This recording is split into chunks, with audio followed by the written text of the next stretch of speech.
If you just do it, it'll turn out okay. And welcome once again to Talking Time with Caffeine. I am your host, Day 98. If you don't know me by now, welcome to the podcast. Today we are continuing our mini series of Before Earth. What was it like before our little collection of rocks clan together? Today to talk about part of talk about, let's just say, about a second or two of that process is my guest from the left to the right, bomb screen left to right. Introduce yourselves.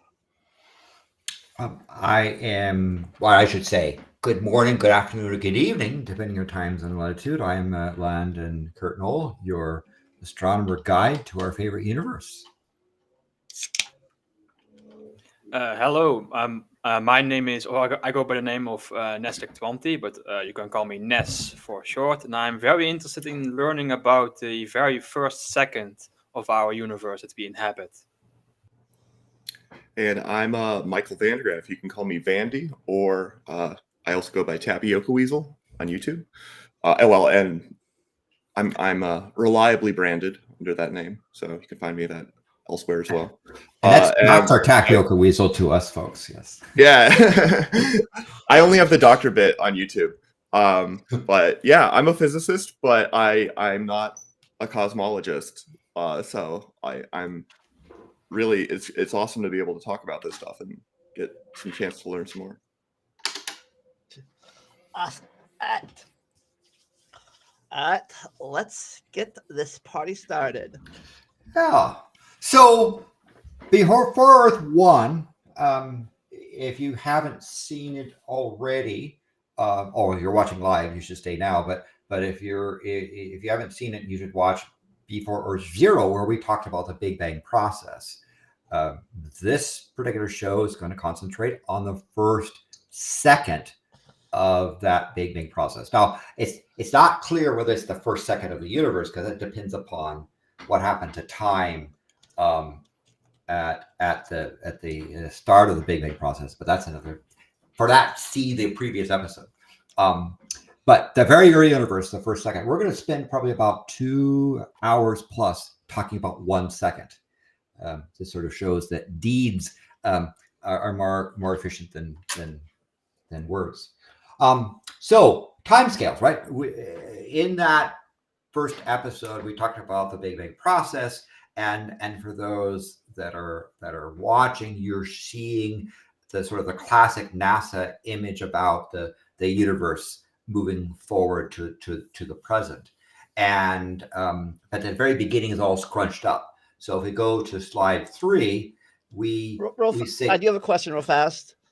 Is that the Enterprise or another spaceship? That is I believe that is the James. Is that the James? No, Doesn't look no, like no, James, that's but it looks more like no, it's is it Cassini, Voyager? I think, right? Is that The Cassini? Voyager, yes. A Or is that Voyager? Voyager? This is a very old image, but still a very famous image, yeah. That may be Voyager. Well, as I say, we can. I think it's speculate. WMAP. That's Oh WMAP. yes, you're right. Yes, that would be right. That would make sense given this is WMAP data and stuff. I think it's WMAP for the thing that the present arrow corresponds to. But as you see, if you took it in the linear time scale, you lose a lot of stuff. There's a lot of things happening at the beginning that's scrunched up. So in slide 3, if you sort of look at the first time scale, you see, and you try to stretch it, where you find that even then in linear scales it doesn't really work all that well. You really want to start talking about a logarithmic scale in order to try to see some of the detail at the very beginning. And if you go to, but even there, if you go to slide 4, what you'll see is that there's so much stuff that happened in even the very first second of the Big Bang process that you almost need like a log of the log to describe what's happening. So we're going to be spending our time talking about this first second of the Big Bang process. Now, again, A very busy second. yes, More than I can get done in a second. that is true. It a lot of stuff happened during that first second, which shaped the cosmos in very wonderful ways. It's one of the reasons why it's my favorite universe. of the stage set here. Any other things we talk about with regards to this timescale things? Maybe we can establish what the meaning of the 10 to the power of minus 40 and such is. Basically, each tick that you see on the scale is one factor bigger than the previous scale. So each one tick is like 10 1 times. unit, and then the next tick is 10 times longer, and then the next tick is 100 times longer, and then the 1,000. It's a power scale basically. That's about how it works. And even there, it's kind of compressed and stuff. So basically saying that a lot of stuff happened in this period of time, and on the scale that you can see of the duration of the Big Bang process so far to date, this is a really tiny bit of stuff, because we're way at the edge now. As we move forward to the next BE show, we'll be heading down the track. But for this first one, we have to spend time in the details, because, as I say, the fun is in the details. So I guess the first thing we should talk about is the Planck epoch. Planck is a very famous physicist who had extraordinary insights into the world around us, came up with some very, very, very non-intuitive things, and to some extent the revolution of quantum mechanics owes a lot to Planck. And so he has extraordinary impact on it, and so the use of these things, you'll hear the Planck length, Planck temperatures, Planck volume, and so forth, are well deserved nomenclatures back to Max Planck. And there's also a famous institute, by the way, the Planck Institute, which does lots of really great research, a lot of theory. Dr. I've had the opportunity to visit that location. But anyway, Planck, I have not. Yeah, I haven't had the opportunity to visit the Max Planck Institute, but I've worked with. One of the people in our group is from there, so. Yes.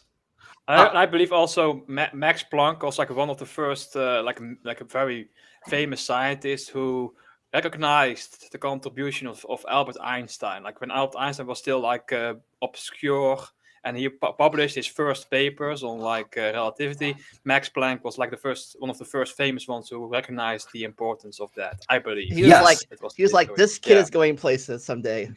Yeah. Yes. And go ahead. The thing I was going to say, the thing that Einstein actually won the Nobel Prize for, and he only received one, was for explaining the photoelectric effect in terms of photons, that where the energy is proportional to their frequency, and the conversion constant is Planck's constant, which had just Planck published his paper deriving the black body law using the quantization of electromagnetic energy into photons as a mathematical tool, but he didn't appreciate the full sort of consequences of that. Yes. And Einstein elucidated those and received the Nobel Prize for it like a decade later or so. Yeah. And I think in some ways, he probably should have shared it with Planck. But on the other hand, to be fair to Planck, Planck was more interested in the physics than in the fame in many respects. And furthermore, at that time, people were seeing things like you have a gas, you pump electricity through it, have it glow, and these emission lines. People want to know, well, why these emission lines were there? A body would glow, like something like a black body, and what was the curve, so forth. Planck established a mathematical framework and a physical interpretation of it, but it was so profound that I think that it took someone like Einstein to help interpret it So Just so no one is planning currently to make a feature length movie about this guy. Then if he's not like being famous, I think he don't deserves it. I think he deserves it. So Well, fun there was fact- actually a few years ago. There was actually like a National Geographic series called Genius, where like it follows the story of Albert Einstein, but Max Planck was one major figure in that Yeah, series as yeah. well. I mean, So- Max Planck actually did win the Nobel Prize in 1918 for this, and then Einstein won it 3 years later. yeah, So he did get did get credit.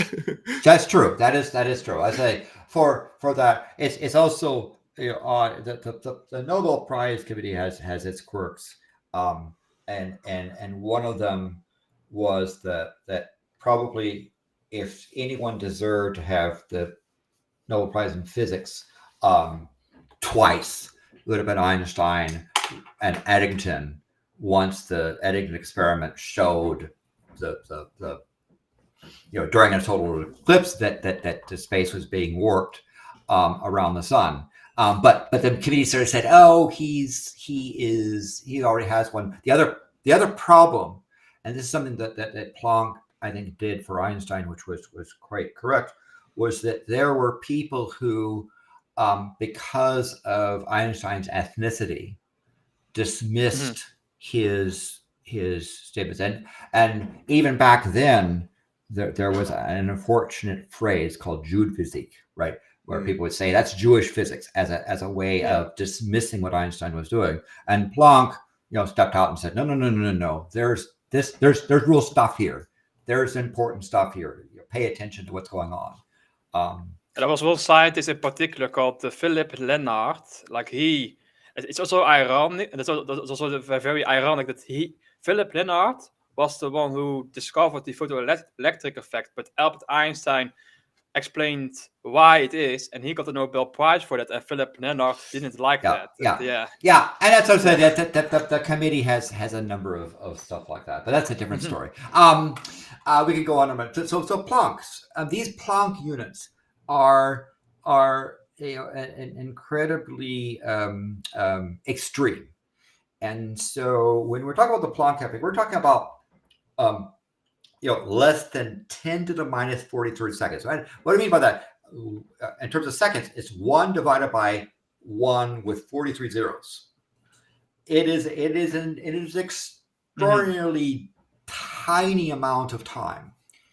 And we also could describe the universe. So we talk about time intervals, how much time in the Big Bang process, as a Planck interval. We're also talking about assuming that the universe, was compressing, or if you go back in time, you get smaller and smaller things. Back then, at the Planck epoch, the temperature would have been extraordinarily dense and high temperatures. So we're talking about temperatures of 10 to the 32nd Kelvin. That's 1 with 32 zeros Kelvin.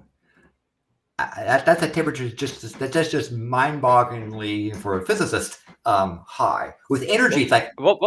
Go ahead. What's it in terms of Celsius or Fahrenheit? Well, it doesn't No, matter. it doesn't matter. Yes. It doesn't matter. Yes. But yeah, it doesn't matter. The entire concept of temperature stops to be sort of meaningful in any way remotely resembling intuitions for temperature that we actually have. Really, all of this breaks down because you run into fundamental the fundamental breakdown of physics. Time intervals shorter than the Planck time don't have a lot of meaning. Yeah, I mean, in some respects, these Planck things are the point where you cannot distinguish. So in looking at Planck distance, two elements that were less than a Planck distance apart, you can't distinguish where they are. At that point, distances just fuzz together, and you have no notion. Same thing with when you're talking about with energies above 10 to the minus 19th giga-electron volts, where CERN is happy if they get to 150.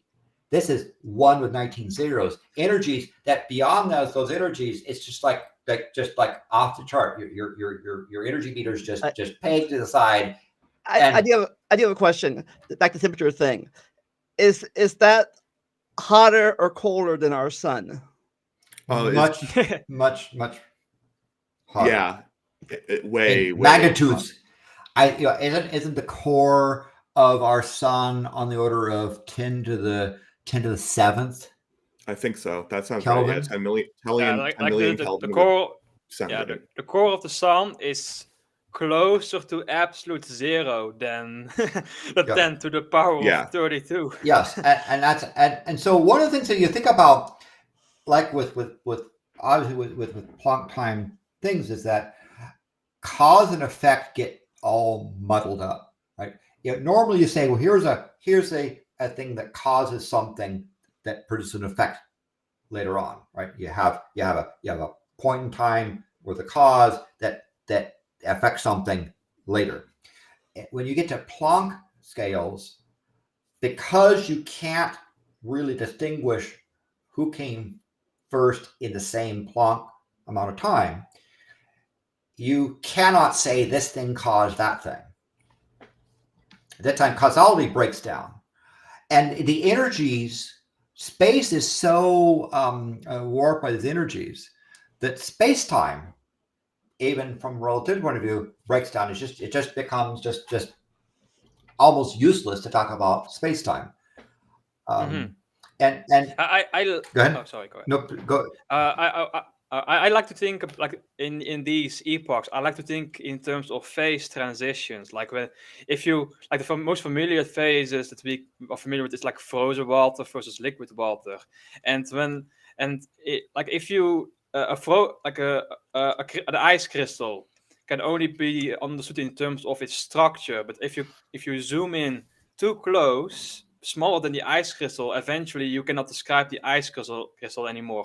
And that's basically what happens here. You zoom in to such a tiny length scale or time scale, such that even space-time becomes undescribable, at least so far as we know for now. Yeah. Now we presume the universe, the durable universe, that is the universe that you could have perceived, and that's I have to put that in sort of air quotes, would be less than 10 to the minus 35 meters radius. That not that the universe is that big, but that's the scale which you could have observed. But there's a problem there in that for example, even if you could have photons, if something were to emit something, whatever that something is, and something else absorbs it, within the same Planck tick, you can't say, well, that thing caused that thing, right?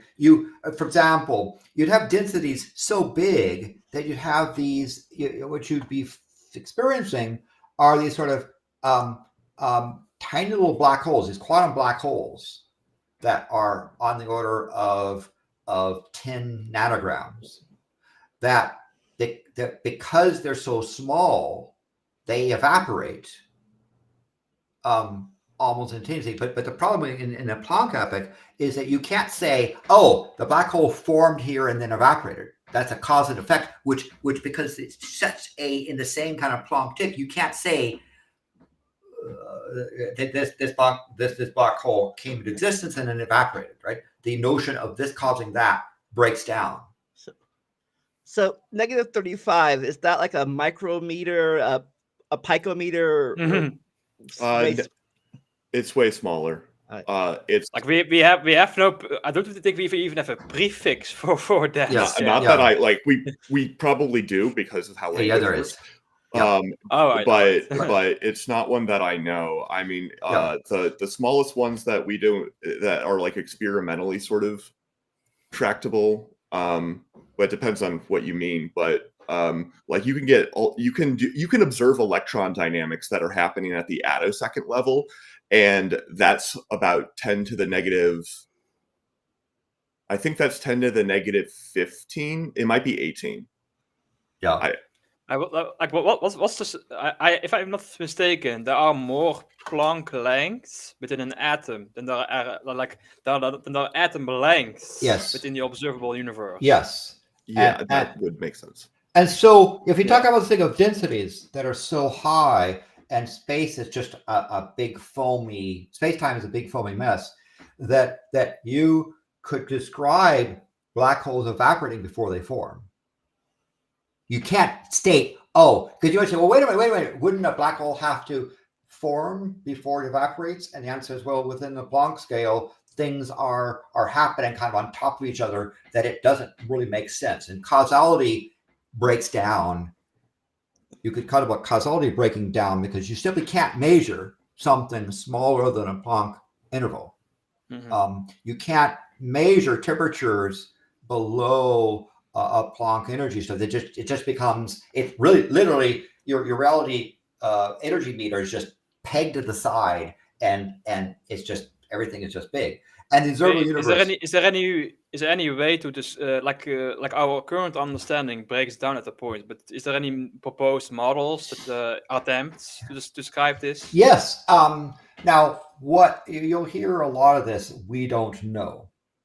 This is a lot about science. We're talking about the frontiers of science, and there's a lot of stuff we don't know. It doesn't say that we can't have good guesses, but what would be nice is if we had potentially a quantum mechanical description of space-time, quantum mechanical description of gravity. If we had that would probably give us a much better insight into what might be happening at these Planck scales. Yeah. Like even today, it's not just at this epoch. Even currently, we don't know what happens within this time scale. Yes. And size scale. We don't know what happens. Even several orders of magnitude larger. We know like a little bit more. But when you get all the way back to this first time, 10 to the negative 43 seconds, there's no confidence in anything before that, and everything actually there, you can only say very sort of generalized things along the lines of things sort of breaking down and becoming just all intertwined and no longer being the statement that causality breaks down isn't what do you do with that, right? Yes. It's very hard. Yes. It's also very strange because Planck times are occurring all the time. Right, every single second there is like again there are more seconds within the age of the universe than there are Planck times within 1 second, and it occurs all the time, and we still don't know what happens within it time frame. So you ask, are there models about this? Two models that I like. There's a nothing state model, which essentially says nothing is unstable, and that is having nothing, and this is a physical nothing, not a philosophical nothing, that nothing is unstable, and that instability led to a phase change into something. That's a nothing state. There's a Hartle-Hawking state, which says that time gives way to space. So that in the Planck epoch and before, there's only space and no time. That is during this first sort of Planck epoch, time comes into existence, and it from a relativity point of view, you say that gravity is so intense and space-time is so screwed up, you're going to have world lines to move along the lines because there's no time to do that. That basically even the notion of space-time just breaks down catastrophically. And again, if you have weird things like black holes evaporating while they're forming, information just becomes useless, and information in the quantum state. So if we had a quantum field description of the gravitational interaction and space-time, we might get a more solid theoretical understanding. Yeah.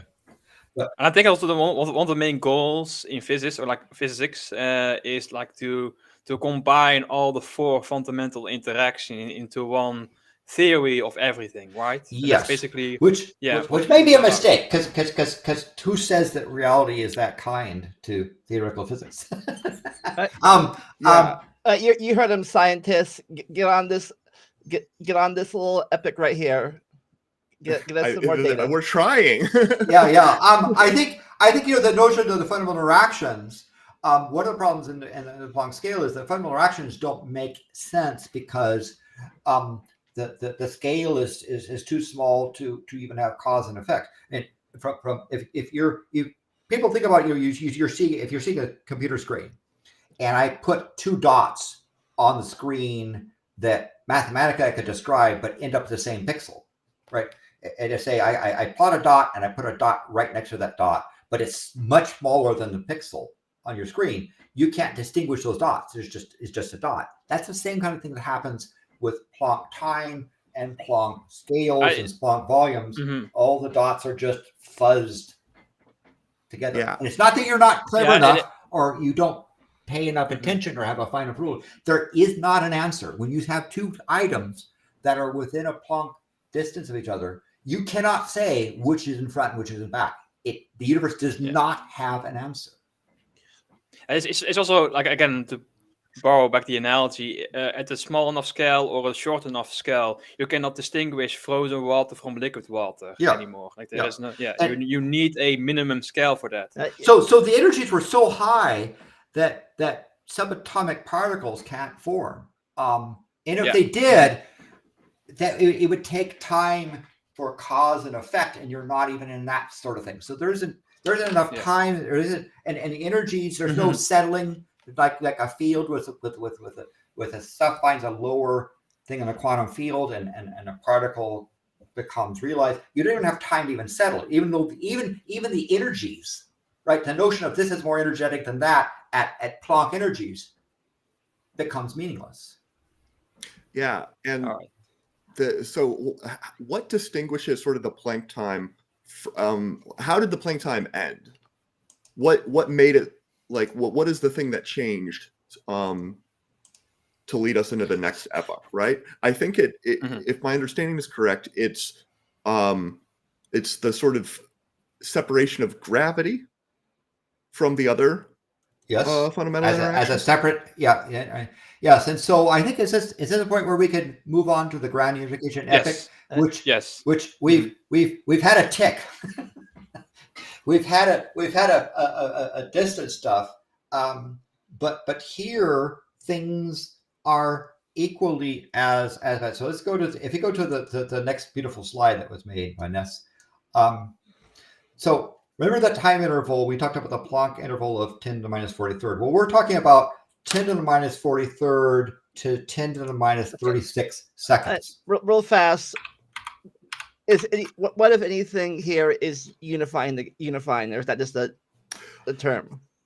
Well, there isn't really unified. Everything's gravity.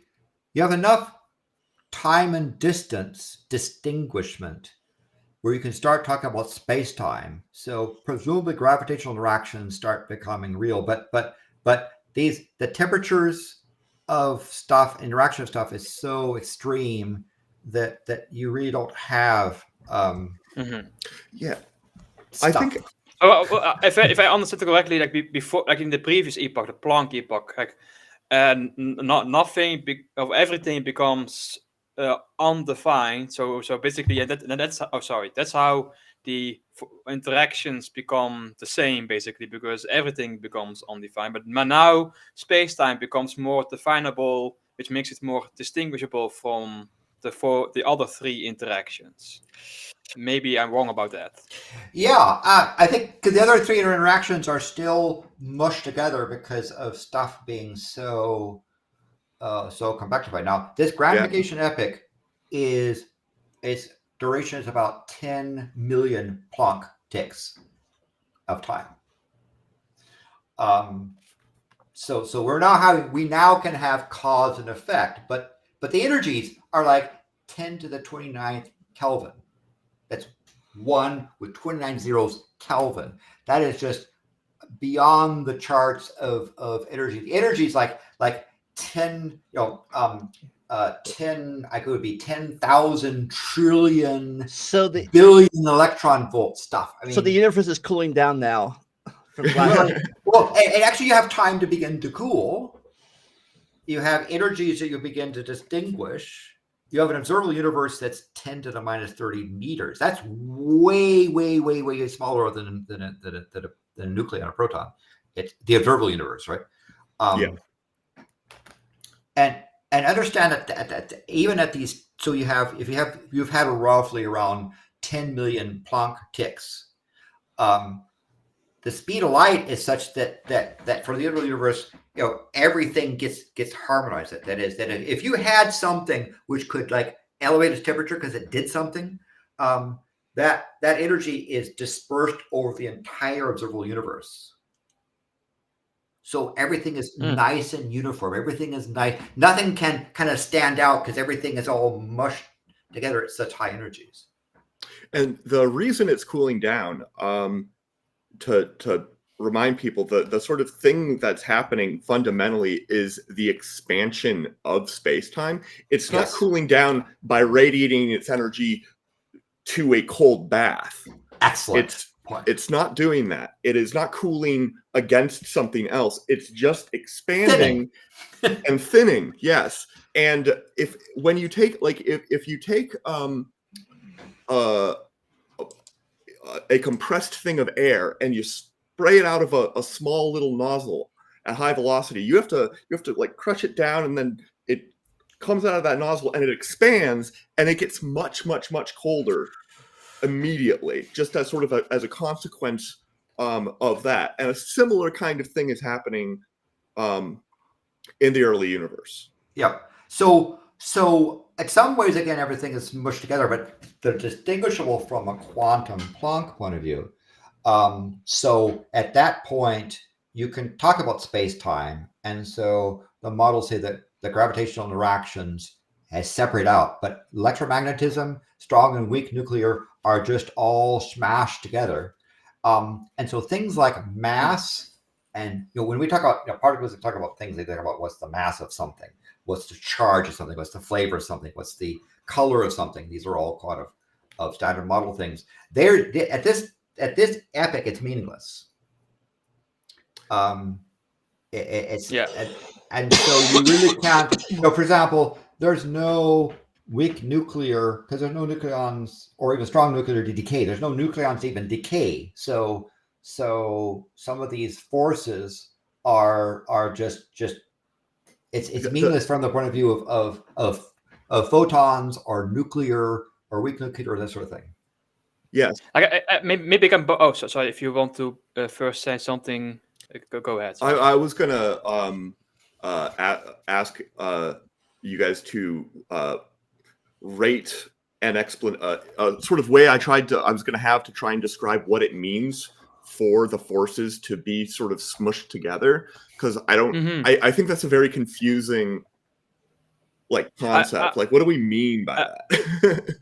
I was actually about to bring up again. I can borrow the water analogy. I like the phase transition analogy. But basically, it's water exists at normal temperature and pressure in the atmosphere. It exists as a liquid because the interactions between water molecules is strong enough for them to be condensed, compared to nitrogen gas. But at high enough temperatures, these molecular interactions become meaningless, and they are water and nitrogen exist as a gas at that point. So they become less distinguishable. And I think it's sort of the same in this instance, where at high enough temperatures, the interaction, or in this case, the three interactions, the weak nuclear force, the strong nuclear force, and the electromagnetic force become meaningless, and such that everything seems to be the same at this point. Maybe I'm wrong again. Yeah, but that's how I think that's a good way again. But of course, we really don't know. We're in the solid area of theoretical physics,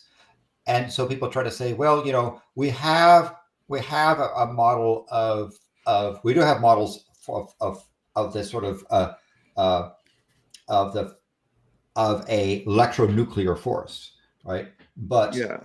but those are they're not observable because we can't build things that can create these kind of temperatures, these kind of densities, these types of stuff at scale. We don't have that technology to do that yet.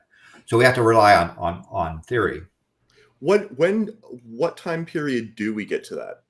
I mean, we're going to get to that several towards the end when we get to the things where we can, like, for example, when you get to CERN, we can do like 150 GeV. Remember, right now we're dealing with stuff of we're dealing with stuff that is on the order of 10,000 trillion GeV, and we think we're doing well just to get 150. So we're talking about energies that are much well beyond our ability. Also, it seems like in the current universe, it's well beyond the universe's ability to do that. I mean, even the most energetic cosmic rays are puny compared with these kind of energies. Yes, and there's sort of fun. There's a kind of a limit to how energetic a photon can be, because if it's too energetic, if you try and put too much energy, it will spontaneously decay into a positron and an electron pair. That couldn't, and then those can go off and do their own thing and annihilate, and it can sort of trickle down, and eventually you end up with a lot of photons and other things.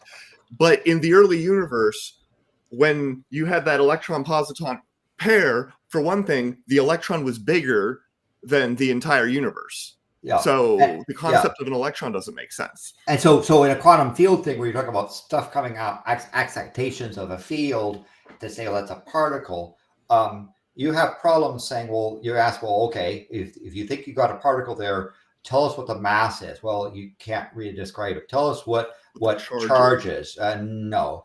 Can I do stuff with the standard model about its flavor or its so forth? Those things don't really matter, And in fact, it's somewhat doubted whether or not you even have particles at this stage.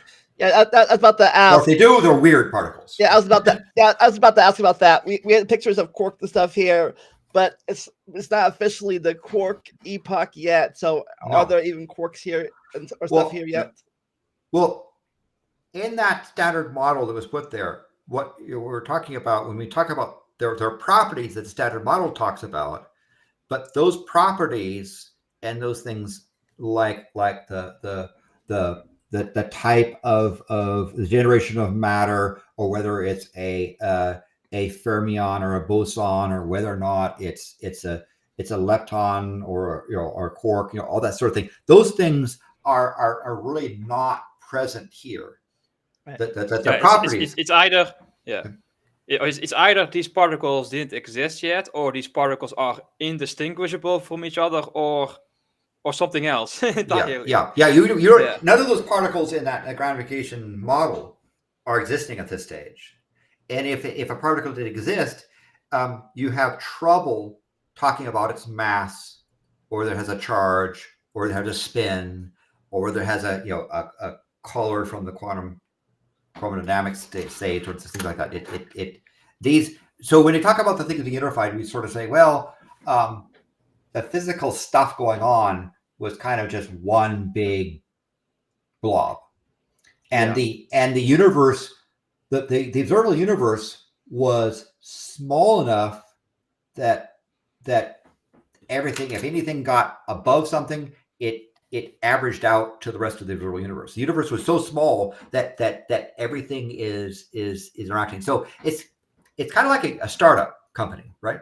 In a startup company, you have the founders, that's like the Planck era, and they hire a couple of employees, and during that hiring, every founder gets to talk to every employee, and every employee gets introduced. Everyone knows who everyone is, right? And in this early startup phase, everyone knows what they're doing. Everyone has to do multiple jobs because there's not enough people to do the tasks, and every decision gets harmonized across the company. Everyone knows what it is. At some stage when the company grows big enough that someone gets hired, and you can't ask every employee to interview this person. And so some people all of a sudden say, well, who are you? Oh, I'm so-and-so, I got hired. Oh, I didn't know that, right? That's the phase transition from a startup to a starting up. is that sort of thing. And so the universe is that way. If there were things happening, particles happening, if the alien had particles at that time, every part of the observable universe knew it, experienced it, interacted with it. So I'm Also, curious. one thing that if you got to, oh sorry, go ahead. Sorry. I was going to say, so one thing I'm curious about that is how does, so one way of saying what you just said is that the universe is very rapidly and in thermal equilibrium with itself. Yes. Everything's Yes. sort of moving Yes. around. And What charge that- equilibrium and mass equilibrium and so forth is all pretty uniform. What is the mechanism of that equal? So at this point in time, we have two interactions. We have gravity, which is separated out, and we have the electronuclear interaction. Are both of those interactions involved in that thermalization and energy information transfer process, or is all of the thermalization like gravitational waves and stuff doing it? If I had to guess, because space-time interaction is asserting itself, right? Space-time, we now have enough Planck units and Planck things. You can start talking about world lines in space. But from the point of view of other properties, everything gets blended when something has interaction. The entire universe knows it. Experiences it. If there was a particle to decay, the entire universe is able to react to that. But observable universe, I should say. It's also, observable universe. Sorry. That's one of the things I was about to mention. We need to establish the difference between the observable universe and the total universe. Yeah. We don't know if the universe is infinite or not. Yes, exactly. And from a point of view of causality, remember, it says c, which people call the speed of light, but it really is the speed of causality, about 300 million meters per second. The c is for example, if you take this epoch, which ends around, we think it ends around 10 to the minus 36 seconds. Light will travel, photons are able to travel 3 times 10 to the 28th meters. But the universe is much smaller. The universe is about 300 times smaller. The observable universe is about 300 times smaller.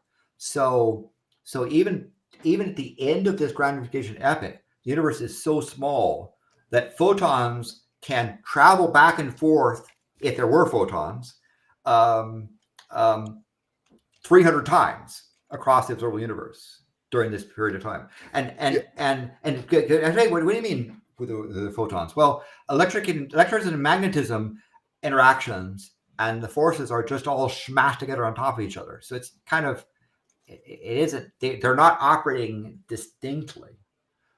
The best way to say is that the observable universe was unified, and anything that happened in a Planck tick was dispersed throughout the observable universe, and everything was aware of everything happening. Well, you still have to obey the limit of causality, right? Yes. Like something Exactly. that happens in a Planck tick still has to propagate outward. It doesn't just actually instantaneous. It's not a non-local interaction. Very good point. And we have around 10 million Planck ticks during this epoch. So we have ticks to do that. But as I say, the thing about the observable universe size is that we have in there, we have roughly how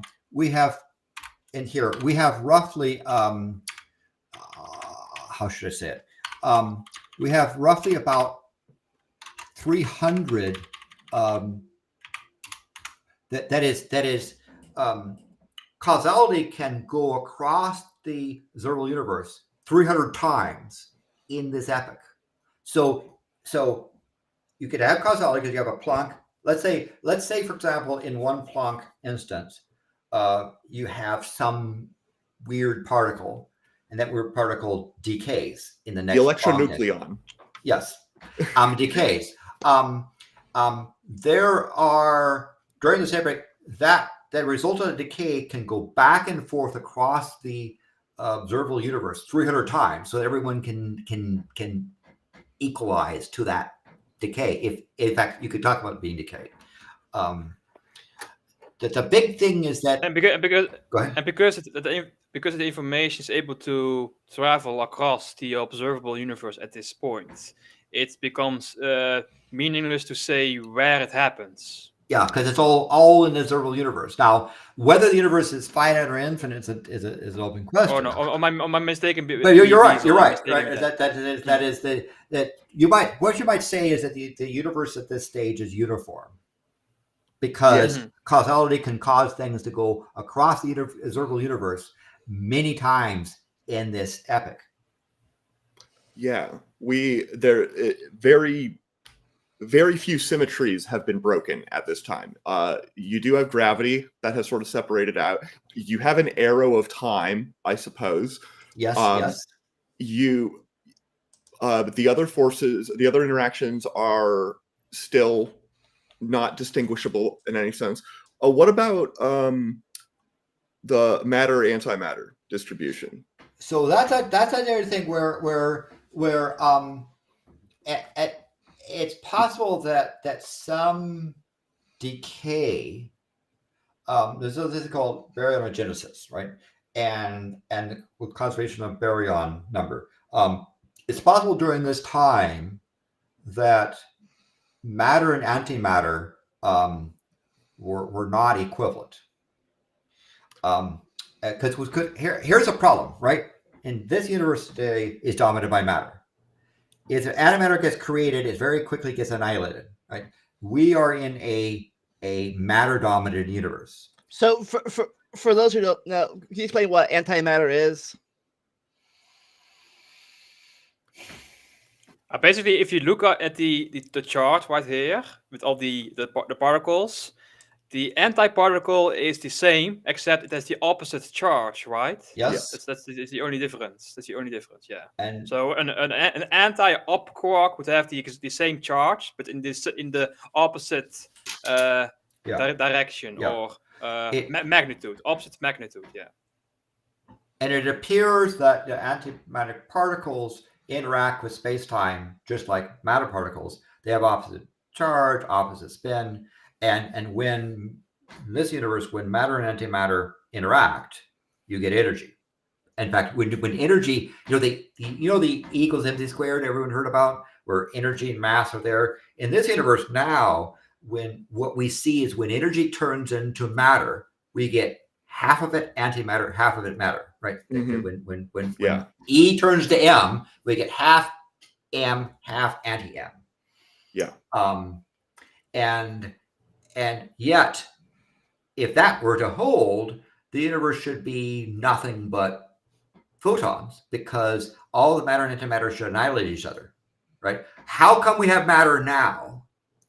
Mystery. What caused? We don't know. Yeah. We don't know. And so some people, some very credible theorists, suggest that this beginning possible small excess of matter and antimatter occurred around this time, when forces were all kind of smushed into one fundamental interaction. And I say the fundamental interactions were sort of there, and the universe was all that something happened during this era. Now, this will happen later on too. There's the big debate as to how. As like We know like, the what. the missing mass or energy of the antimatter has to go somewhere, or it be converted to something else to prevent it from reacting with the normal matter, basically, right? Or, Yeah. And you want to talk about baryon number? I mean, I think we have a slide later for that. Okay. Yeah. But I'm just mentioning, because a lot of stuff here about what we get into, we're doing this timeline, but we're now in a situation where, depending on what your model is, the excess matter occurred during this time or occurred a little bit later, and different models put it there. But the point is, now today we have an excess matter.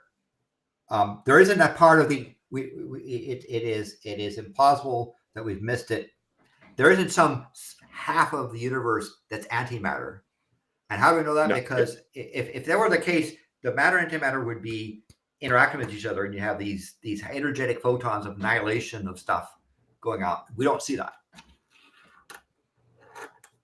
Yeah.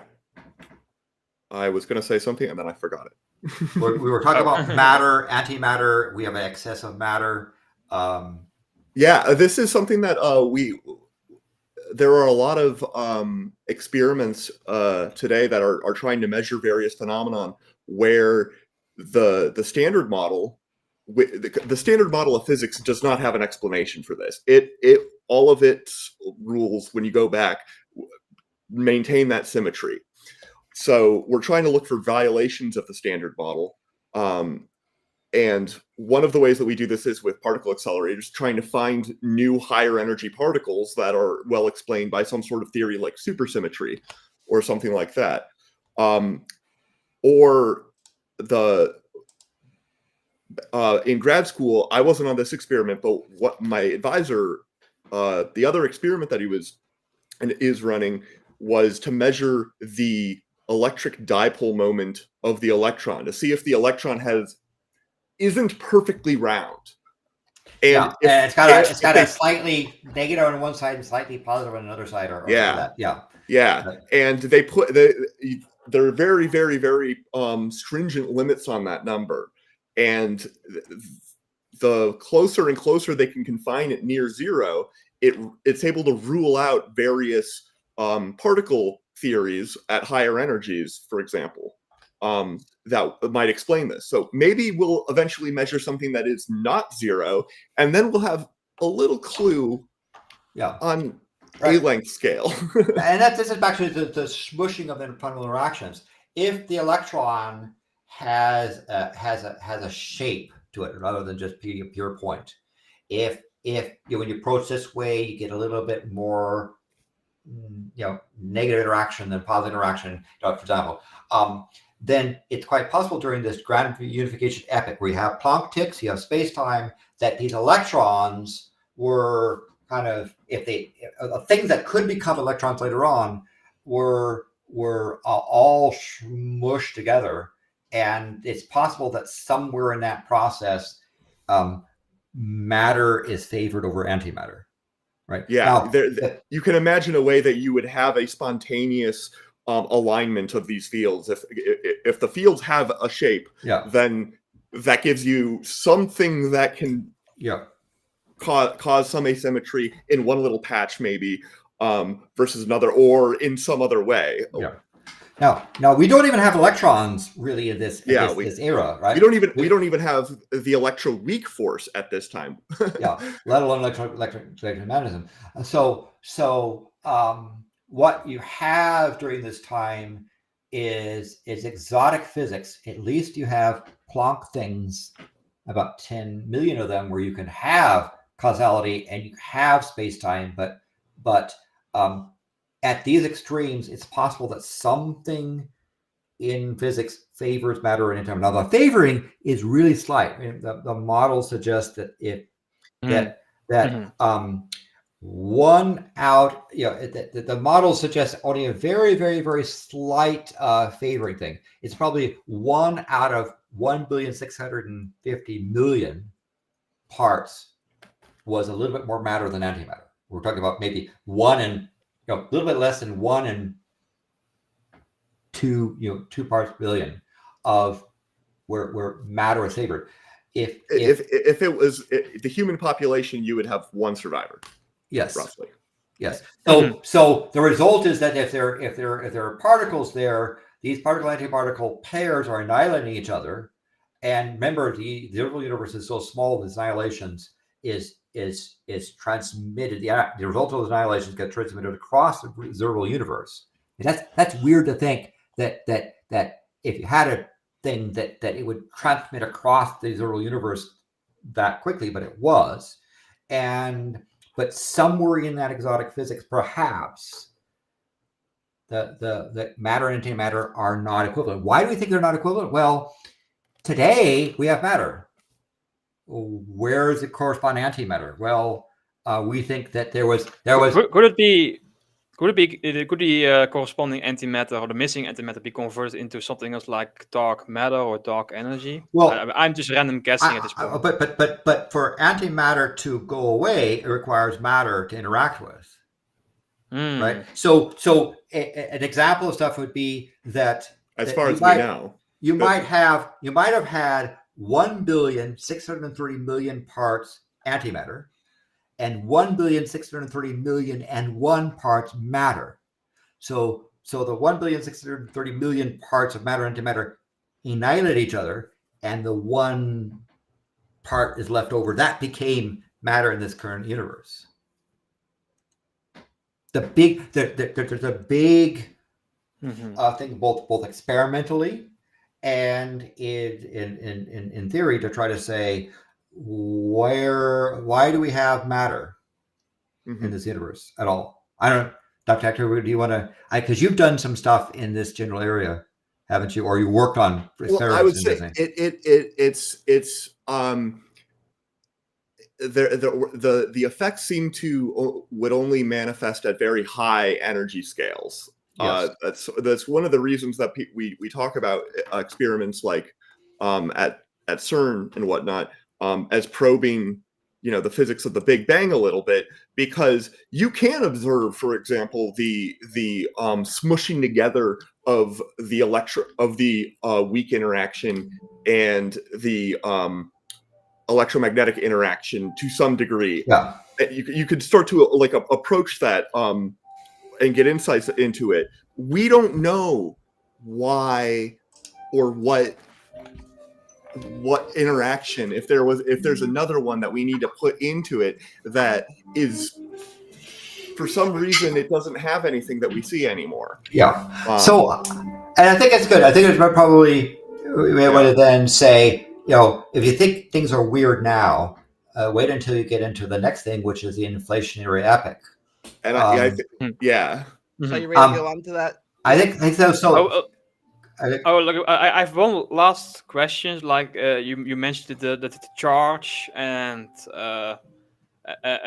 mass are not relevant at this point, but is spin relevant? The spin of particles may or not, or also not relevant. Well, I'm not sure I would say that the other things aren't relevant. They're not well defined. Yes. At least not in the way that we define them now. The concept of angular momentum, I think, could have meaning. Spin is not necessarily identical with that, but it might be. I don't think. I think they were there. They were just didn't have really much meaning. Yeah. Okay. Maybe the way of saying it. The meaning we apply today, physicists apply today, we talk about mass. A Higgs field and something interact with his field, or a charge, or a flavor, like those. When you see the granulation epoch and in the standard model, the columns are flavors. The up down terms, or the electron, muon, tau flavors. Those things are distinguishable today, but back in this era, those things really didn't have meaning. The notion of what flavor was something didn't really have much in the way of meaning. What charge of something was it didn't have the kind of meaning that we have today. They might have had charge, but we don't understand the physics because everything's kind of uniformly blended. I think you've already answered the question in the chat. Like, do we really have particles? Well, if the particles are there, they are not distinguishable in these terms that we are familiar with. Yes. Yeah. If there were particles of excitations of the quantum field, they're unlike anything we experience today. Yep. Right. And so because imagine you're sort of charge. Here's an example of a charge, right? If you said, well, we have this exotic particle back in the granulation epoch, and it has a negative charge because something else had a positive charge, but now because of propagation, that charge gets transferred across the observable universe, and the charge is neutralized. So the notion everything becomes neutral, basically. Kind of, sort of, except the neutralization is also an interaction, which is which you can't take even exotic physics today and assume then during this epoch that it's going the way you think it is. Mhm. I don't know, anything Oh. else you want to point out? Oh no, we can. I think we have been for an hour and we are still Alright. at the third. Okay, so let's go into places where the universe gets even weirder. Now I want to mention because you hear guys talk about we don't know. You know,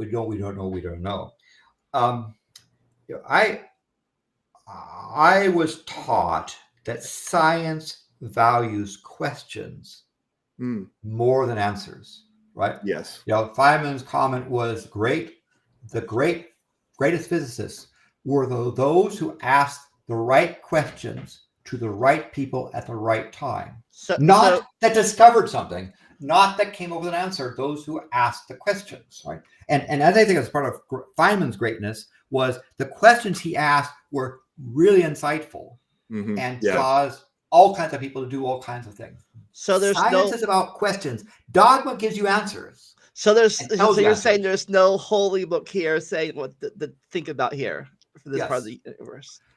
And the fact we don't know is very powerful, right? If you want your best defense against dogma is to say, I don't know.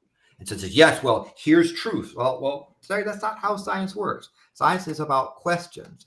And you're hearing us talk about questions. The forefront of research is trying to answer these questions. And sometimes we're successful but if you do get an answer, it leads to a whole pile more questions. Yeah. And we're about to, the next epic is one of those things that we have a lot of questions about and not that many answers. So we're talking about these questions. Yeah. Right? So we talk about, we're mentioning hidden about matter, antimatter, and matter dominant universe. You heard us talk about gratification of the fact that C could propagate across this early universe 300 times. Everything was uniform. Well, if that were still the case today, the universe would be uniform, just a bunch of sea of photons, right? But the universe today is lumpy, right? You're a lump in the cosmic thing of things. The universe has these things with voids and things and voids. How do we go from a really uniform, smushed together with Planck epochs and space-time stuff? How do we go from a uniform blob to distinct things? So at the end of this, according to this, universe is now a millimeter long. I think that's the right scale. -3rd.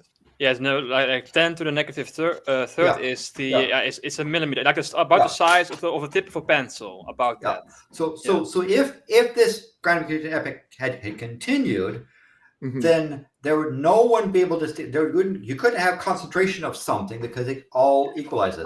Today we have concentration. It's like you're trying to make tofu. And you start off with a uniform milk, and you get something in there to have the stuff percolate out, or you have a uniform water vapor gas, and now droplets are forming.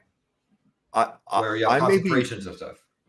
So I may be under a misunderstanding of what the inflation hypothesis is for, because it's my understanding that if you just continued with the expansion at the sort of rates that we saw it before, that the problem you run into is actually that the universe is not lumpy enough. Right. Yeah. I think it's actually the reverse problem, because you have a lot of thermalization early on, but then if it continues to expand sort of at that rate, eventually you lose the ability to thermalize, and you would not expect the one side of our observable universe to be in perfect equilibrium with the other side. I mean, you have to distinguish between uniformity and consistency, right? Yes, if the universe is kept to expand, you'd have localizations of stuff which can harmonize. so you'd have lumps that would begin to distinguish themselves. That's a different thing than to say the universe continues to be bound, right?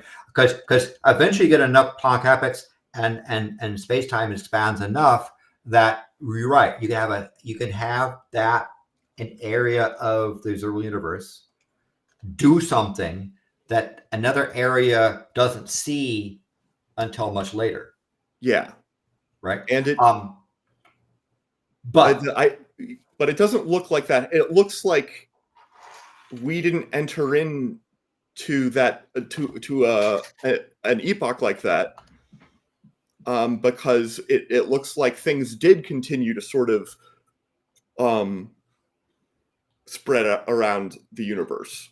Yeah. The entire it continued to be how did you in local equilibrium with yes, it continued to be equilibrium across. It continued to be thermalized everywhere. Yeah. So I guess there's a difference between being thermalized and being, because the universe appears in some scales to be consistent, but there's lumps, right? And so you say, well, why is it that we have a galaxy here and we don't have a galaxy here? Why didn't we just have a uniform collection of lumps?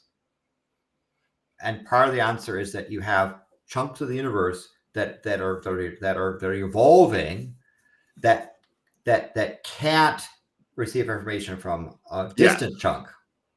Yes, it's maybe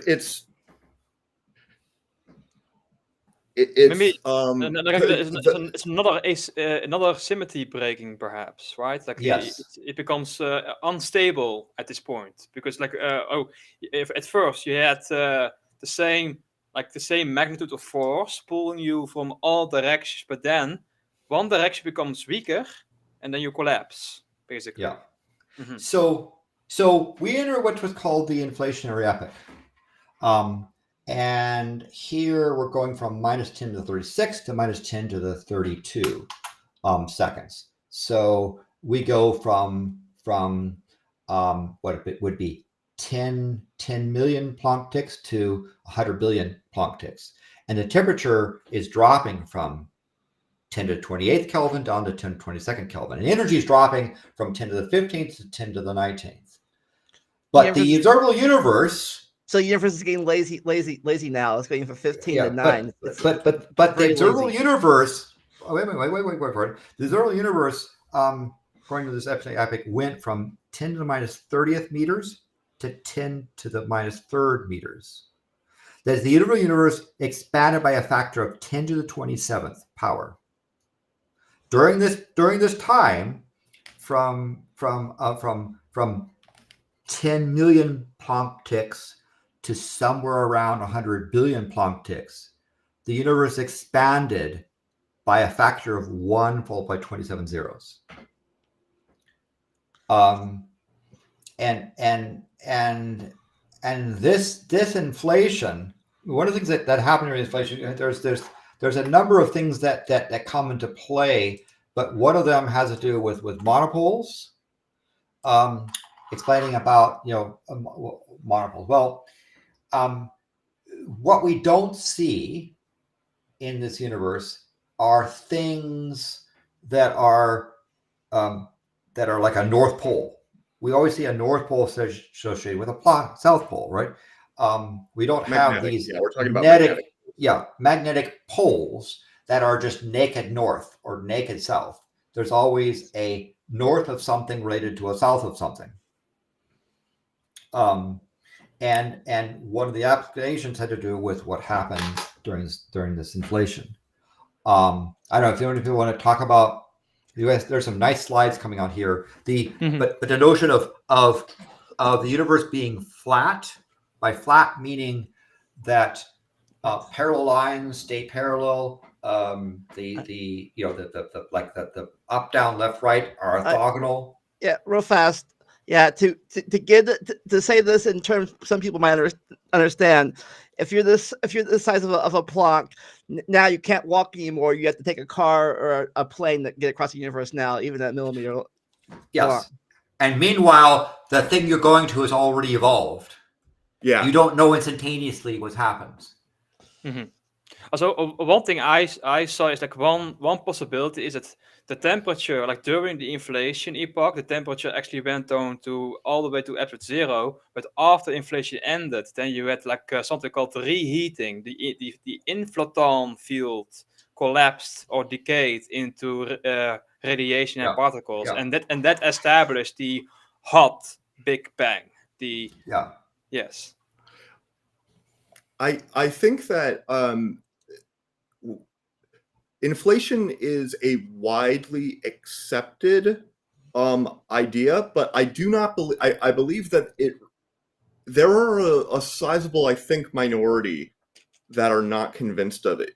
Well, I think by convinced is saying there are people that say they want to see experimental evidence that suggests that inflation existed, and there's been some experiments conducted at the South Pole, some place I'm very familiar with, and I've been to these instruments and talked with people there, and one of the things that they're trying to do is to measure the polarization of the photons that bounced off of the plasma, the last bounce off the plasma before the universe went transparent. Now, this is something we're going to talk about in BE2. But in this particular situation, we're still in the first second. We don't have that process, but there are attempts to do that. The first attempt with Bicep 2 had a problem that the measurements that they had suggested inflation, but they couldn't rule out that the measurements were due to magnetic fields and dust charge patterns. of dust, charge of dust that interacted. So Bicep 3 was done and that further along saying, we can't do the full distinguishment, but it does look like it's there. And so there's a current Keck Bicep experiment, which they think will be able to rule out that it's dust and magnetic fields that they're measuring and say, no, this is direct evidence of inflation. So we don't have that yet. But there is. So I think what people doubt about it is it's saying, well, they feel much more comfortable if there was actual experimental evidence of the result of inflation. I think if I'm right about it, we need to observe like primordial gravitational waves to that would be another one. Yeah, that's what the polarization effects that Bicep and those experiments are trying to look for. The origin of that, I believe, comes from the gravitational waves. Ultimately, I think. I don't know. And the thing about this stuff is that there are a number of things that you deal with inflation where again we talk about reheating stuff. We talk about the horizon problem, the fact that the universe appears to be flat.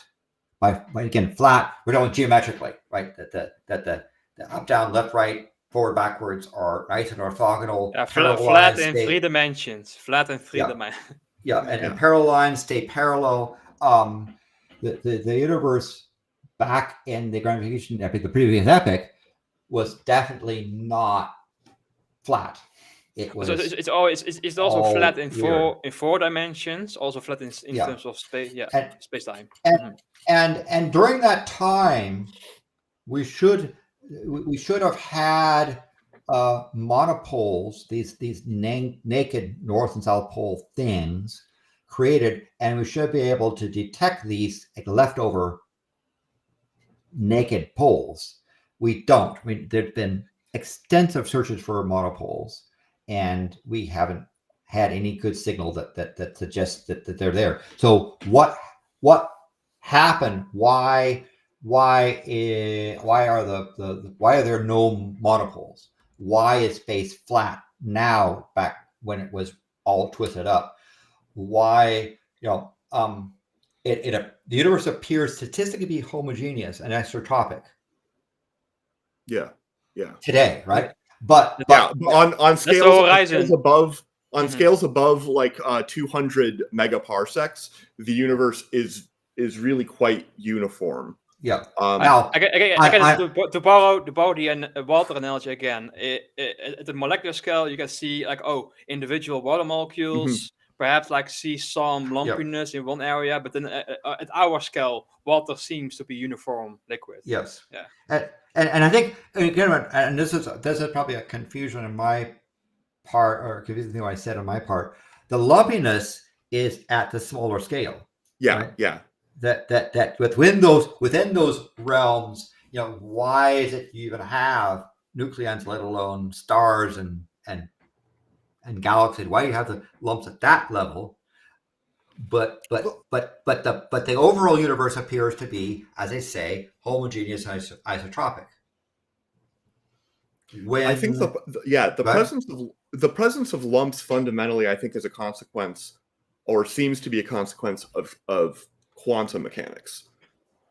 You inherently have fluctuations in fields that are intrinsic to these things. They fall out of the math, starting with a Lagrangian and sort of going through and doing the quantum field theory. You get these sort of fluctuations. Yes.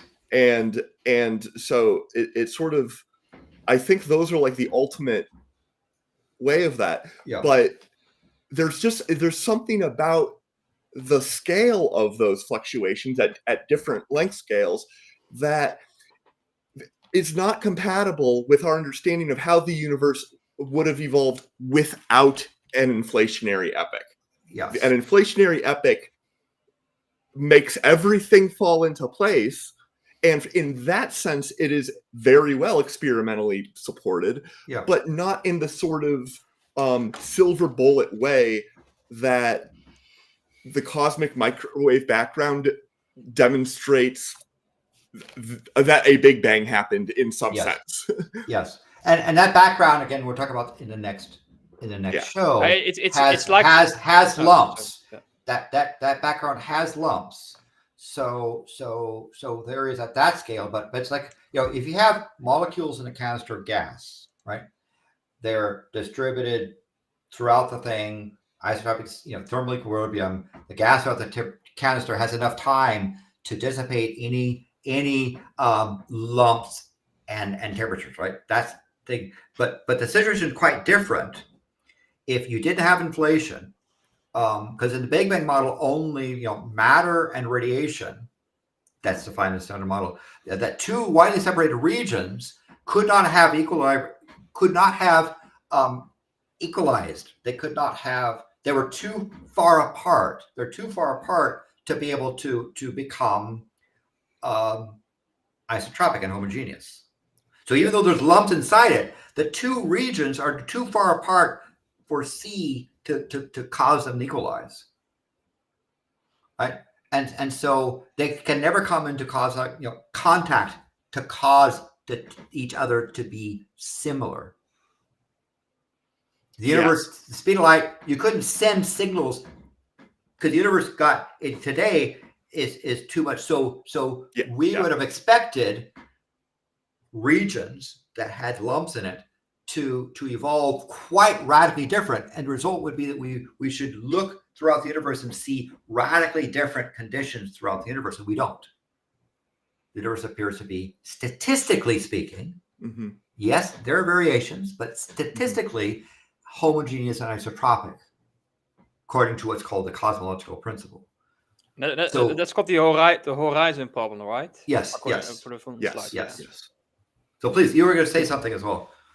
Oh no, I was I was going to say about the problem with you mentioned, or Weasel mentions that it's not like the cosmic microwave background radiation where you can literally see the glow of the Big Bang, basically. Like there is no other option to explain that. But with the horizon problem and the flatness problem and the magnetic pole problem, inflation would explain this, but there may be a different explanation. But inflation is the best explanation for that. That's basically it.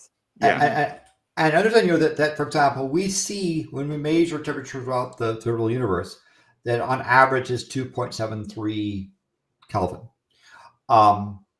And so by that we mean that the universe is, and that's pretty much, and there's a black body curve that is free solar on that line. This doesn't mean that you can't have hot and cold stuff. Statistically speaking, out in that on the curve you have extremes, but on average the universe appeared to be a uniform temperature. If you didn't have inflation, as these regions lump into each other and move apart faster than light can travel, we should have stuff that's really hot over here and super cold over here and stuff in the middle. We don't. We see things having statistically being similar, not identical, but similar. Within themselves, there's lumps and things, which is also important. But the horizon problem says you've got regions of the universe that could not have caused the other region to be similar. And if you had, the temperatures couldn't have, for example, transmitted across that fast. So one of the things that happened, there's a number of solutions. One of the ones that cosmology, the inflation model, is done by George Milletri. There's also an oscillatory universe that I think that Tolman comes up with. There's also another thing called Mixmaster, but inflation is one of the models where there's experimental results that are in keeping with inflation, but don't actually prove it was inflation. And so some of the experiments going on, like those at the South Pole, are trying to see if they can come up with experimental results, measurements that show that the inflation model is the most likely model. There are other models. And give more guidance onto the details of the inflation model. Because one of the things, so inflation, my understanding is that inflation it posits a new type of quantum field, the inflaton field, right? Does that come part and parcel with another fundamental interaction, or like how does that work? Yeah, I mean, because if you have this inflaton field where the again, like water, it's like more like, say, think of like water in a super cooled state, where that's the next slide, I think. Yeah, the next slide. Yeah, so you go to the next slide.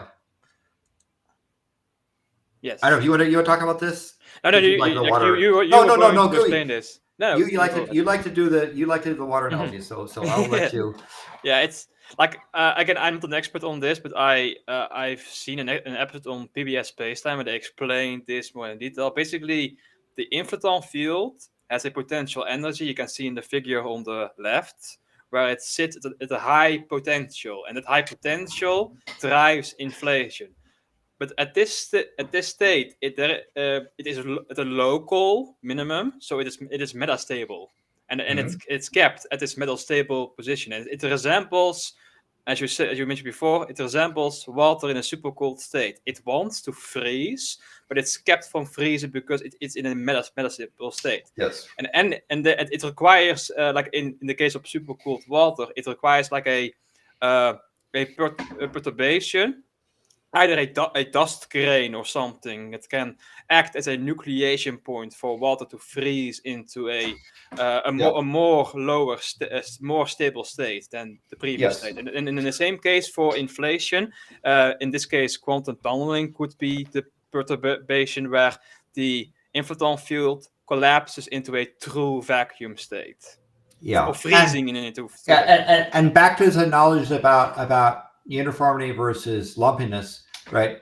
Using that same analogy, you've got a liquid water in a gas stage where it begins to form liquid lumps that are in a super cooled state, and we look across the universe and we find the universe full of water drops in a super cooled state that haven't frozen, and the average temperature is pretty uniform across, yet the spots on this side of the drops on this side of the gas chamber don't have time to send the heat for drops on that side. There's no time for the drops to become similar in temperature. Which, for the record, is very different.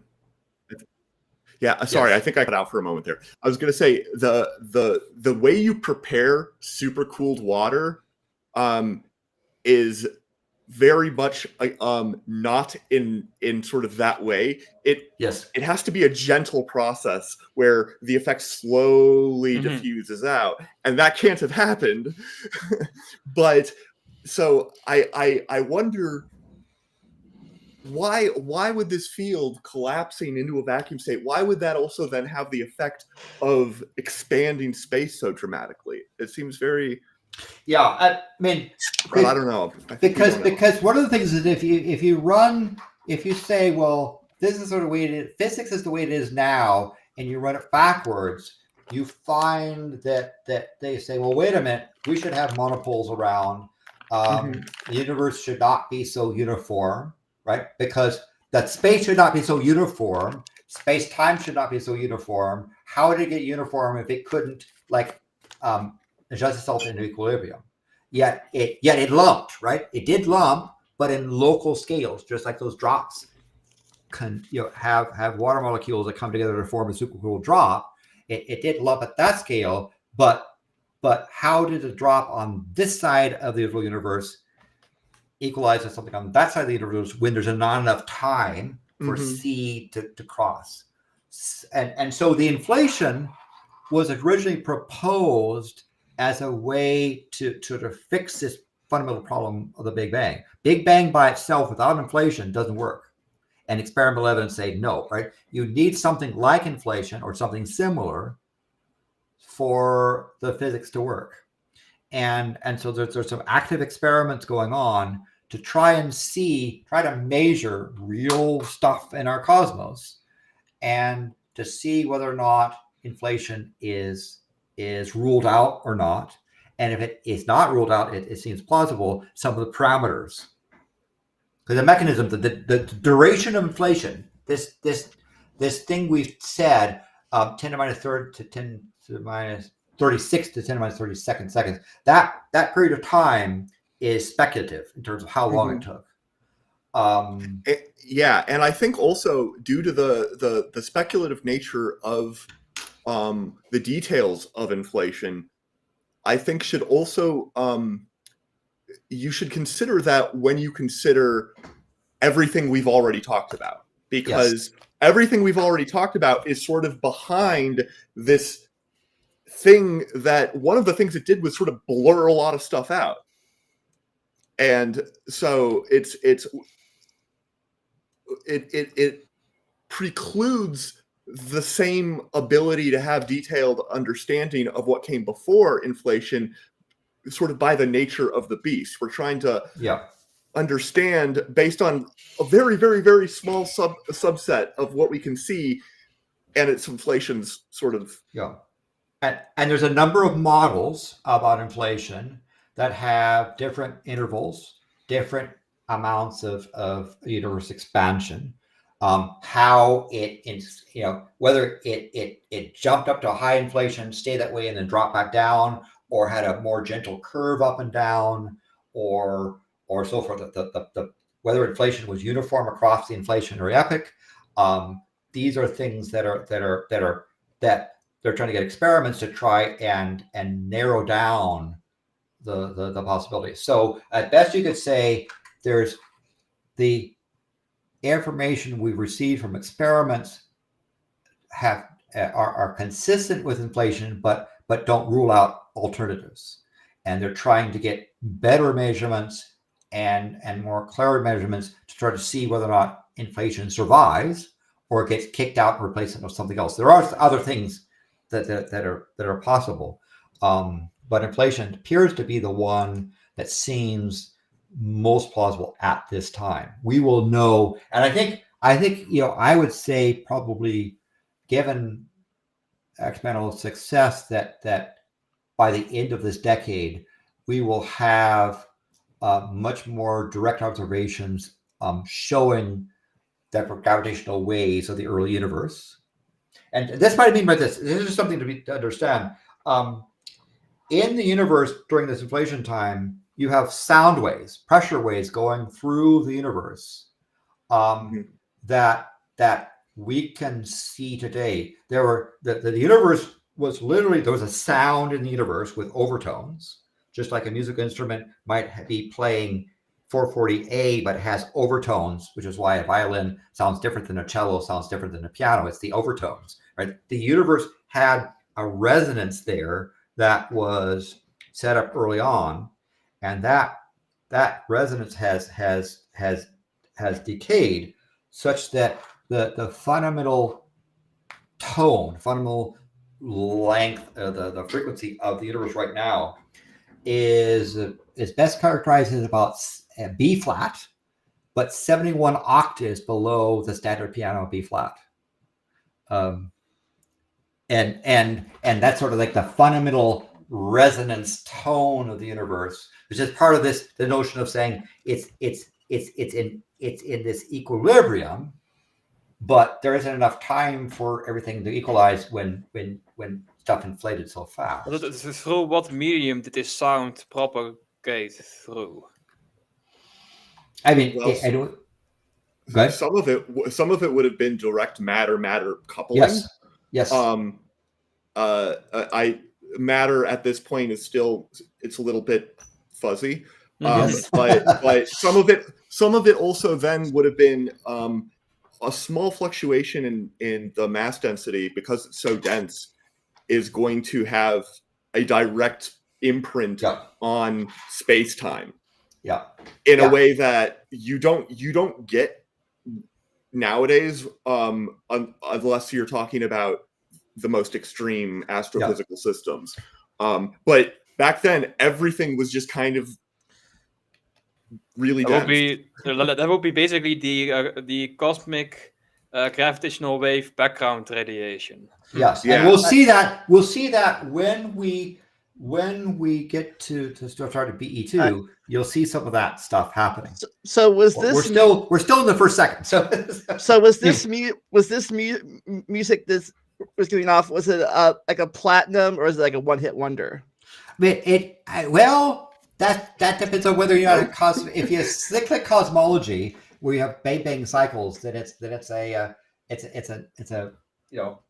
current hit of this era. If it's a one-hit wonder, we have one big bang, then yes, it's there. But a lot of stuff, and literally again, sound is very important. Literal sound waves moving through there. And part of the thing as well, quantum mechanics says you are not allowed to have everything be a nice, perfect energy level. Right? There's always going to be fuzz, and it's some of the earliest propagations of sound also were density waves going through there, which creates gravitational fields. You have now lots of Planck optics to start having space-time do its thing, and such. You don't have stars yet. You don't have even nucleons yet.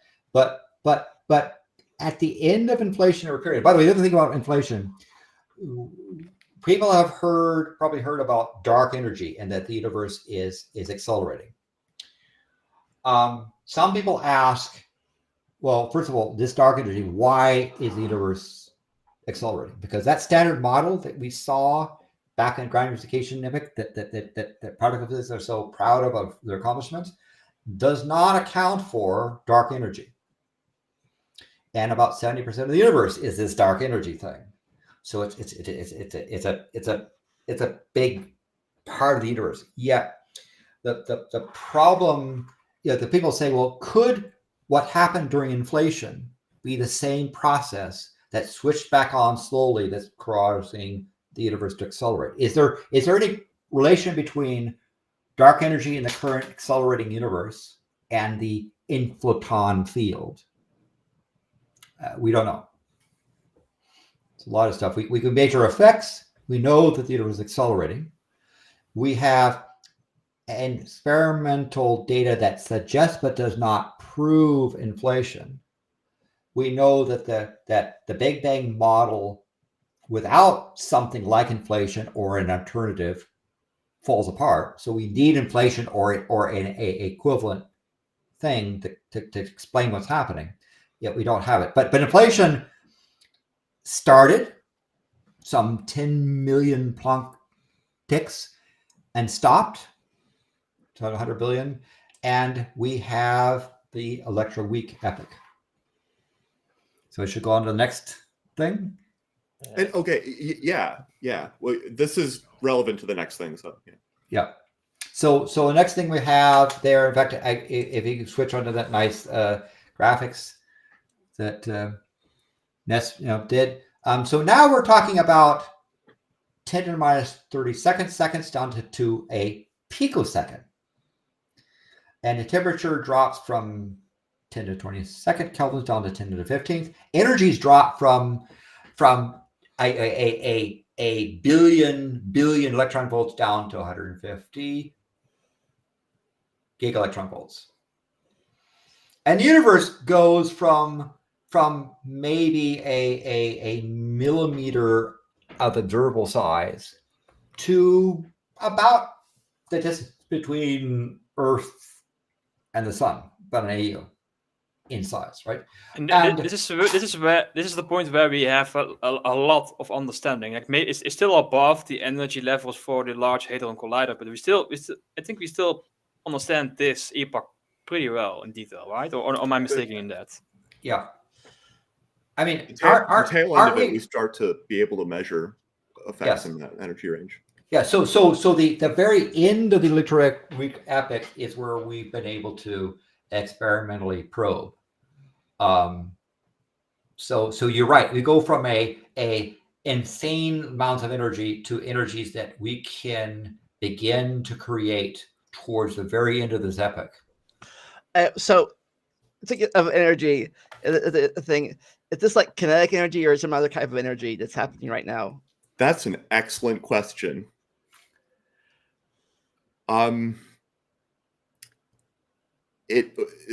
So one of the general things is energy sort of takes different forms at different levels, because when you actually start to have particles and stuff, particles, when they're moving slowly, have a certain sort of amount of energy associated with their movement that scales differently than when and their mass than when they're really, really fast moving.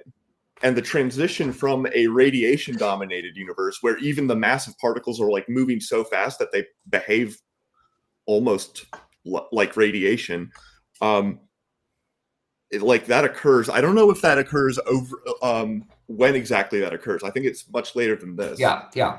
But because right now, the only thing that can really form these energies are the more exotic particles on the Standard Model, right? Yeah. The W and Z bosons, the Higgs bosons, things that have rest mass can now have time to interact with a Higgs field so that mass becomes meaningful. And electromagnetism,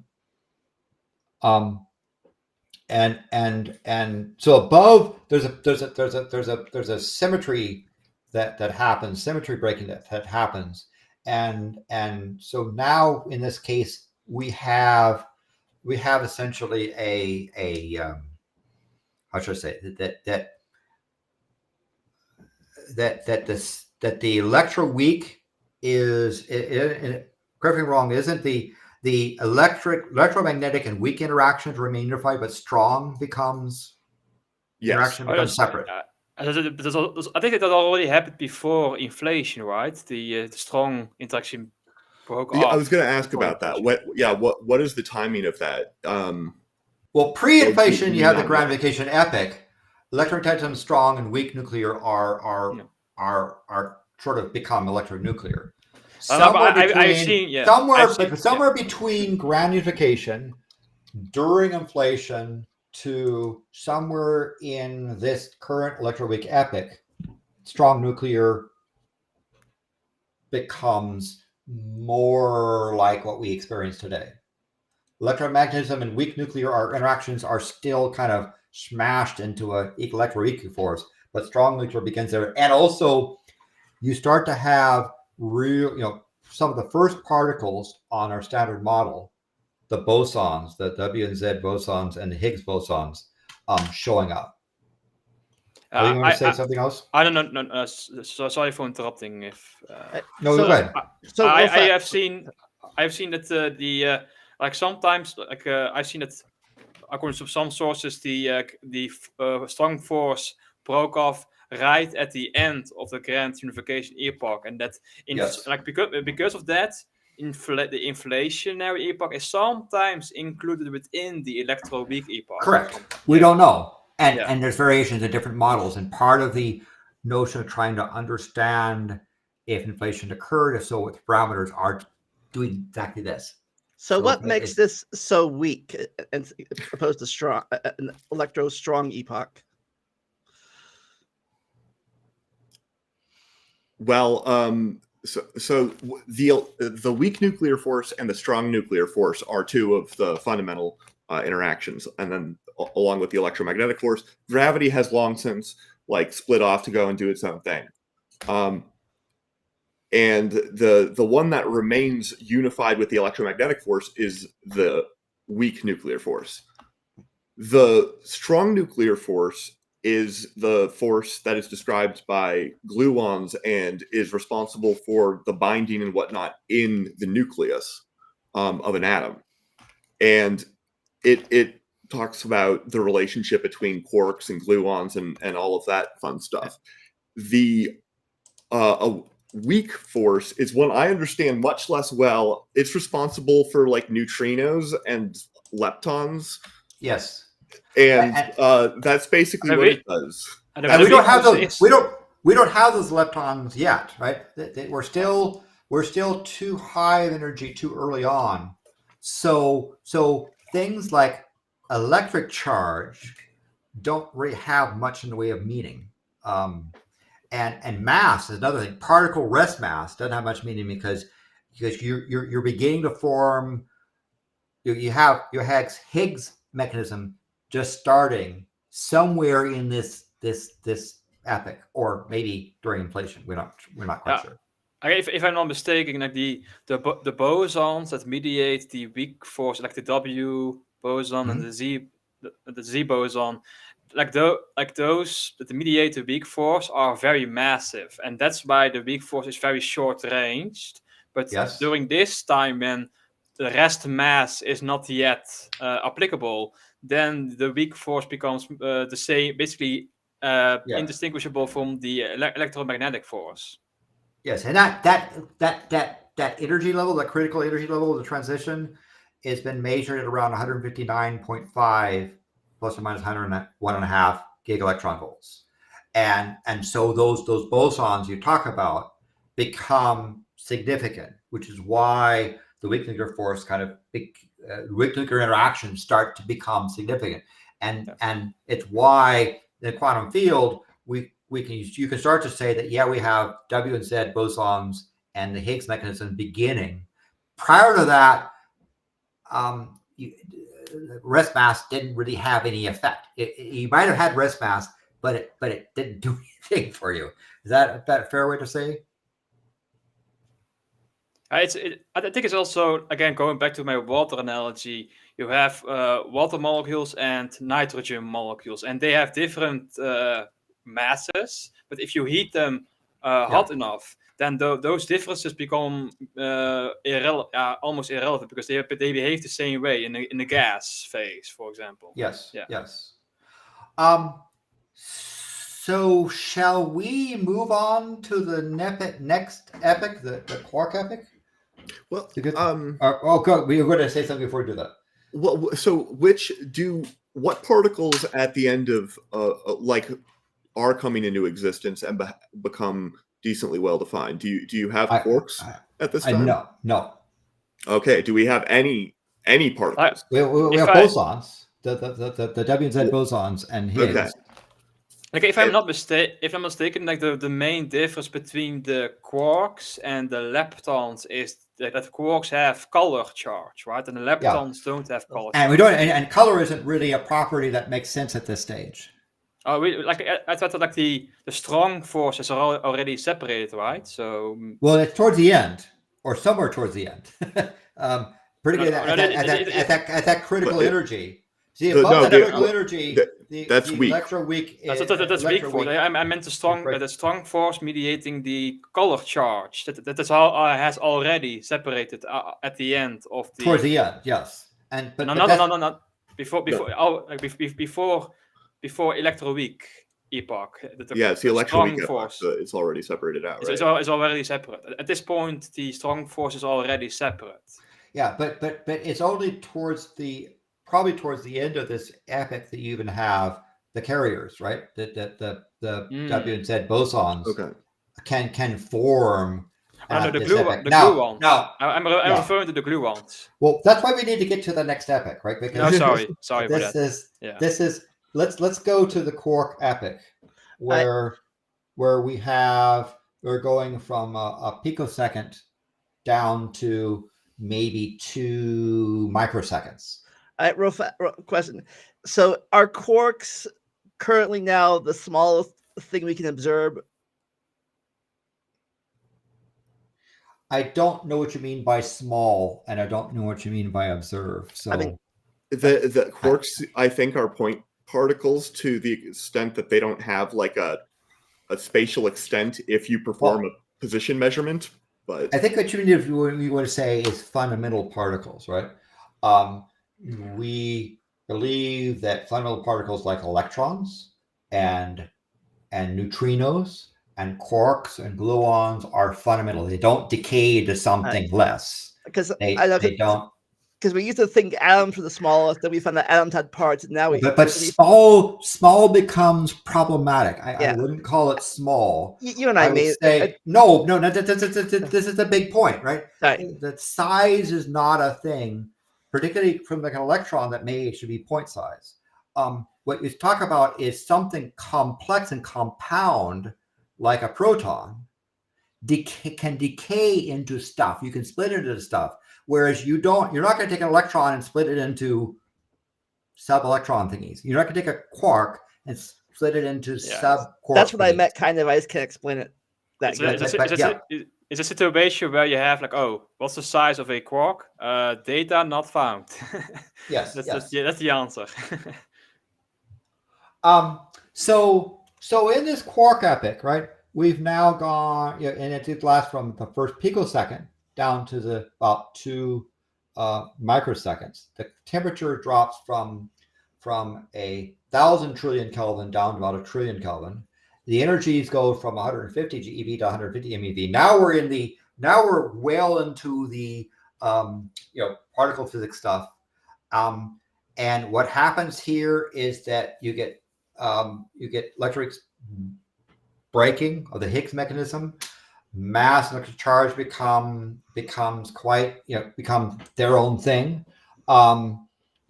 Before the other thing as well is that the W and Z photons are no longer being rapidly formed. In the previous epoch, those W and Z bosons are being created at extraordinary rates. Now stuff is lasting enough that those bosons are decaying. And weak interactions start to become short-ranged.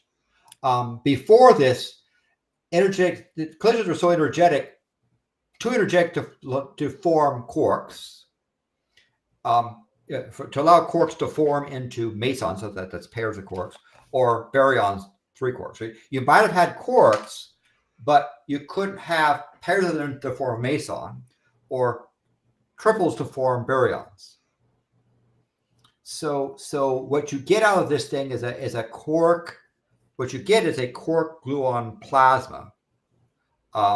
We have a bunch of quarks and leptons being formed. The bosons are now decaying, and you also have possible gravitational wave background starting to cause baryons to exist. Before, you didn't even have the ability to get this quark gluon plasma. If I understand correctly, like the weak nuclear force with the W and Z bosons, they mediate the transition from one particle to another particle, right? And before this era, the weak interaction was long range, so lots of particles were interchanging flavors basically. But now, and that's why you didn't. Yeah, and you didn't have color. Color and flavor didn't really mean anything because everything was all sort of blurred, meshed together. Yeah, but now because the weak interaction is now confined to a short range. Now you can talk about flavors of particles. Somewhere before the quark epoch starts, the color, as in center monocolor, was beige. Now we have quark gluon plasma, and we can begin to get pairs of quarks to form a meson and triples of quarks to form a baryon, like a proton, and so forth. So that's, and somewhere in here, the balance of matter and antimatter had to really get fixed. The imbalance between the set. So and size-wise, the size now is big to us, but small overall compared to the universe as we know it today. Yes, because we went from about the size of the solar system, the observable universe, out to about 10 to the 15th meters. Right. I noted in the previous slide with during the electroweak epoch, it went from 1 millimeter to the size of the orbit of Earth, one astronomical unit, about that. So at the start of the quark epoch, the universe was the size of Earth's orbit around the sun, and at the end of the quark's epoch, it's the size of the solar system. And or even a bit larger, right? Give or take about the size of the solar system. Or as it's definitely not to the observable universe was not in a light year of thing, but it was sub-light year, multi-solar system to solar system in size. And again, the parameters we're trying to nail down, but we have a much better now experimental evidence of what's happening in this time. So we now have quarks, we have leptons, we have antiparticles. At this stage, we should have, and so also, I guess the thing you might say is that while things are still weird in this quark epoch, you begin to have properties showing up, and somewhere the result is we have excess of matter, right? As to when that started and what has been an open question, but at this point, at the end of this epoch, we do have an imbalance of matter and antimatter, and we have energies now that we can probe, we can recreate things in this quark epoch in particle accelerators and perform experiments to see what physics is like at these energies. Other comments? I was going to ask, other than I have a hard time intuitively grasping what the symmetry breaking in this case is referring to, and sort of how it. Is there any way to think of that in like a classical sort of way at all, or is it all just way too fundamentally? Like maybe I can bring up the water molecule example again. Like in the liquid water molecule, the symmetry is basically the orientation of the water molecules. So that, like if you statistically, the orientation of the water molecule or the collection of water molecules in a liquid phase is no particular direction. Like it all averages out. There's no particular orientation of all the water molecules to combined in a liquid phase. When the liquid freezes, then you get a one particular direction, and that's the symmetry breaking, basically.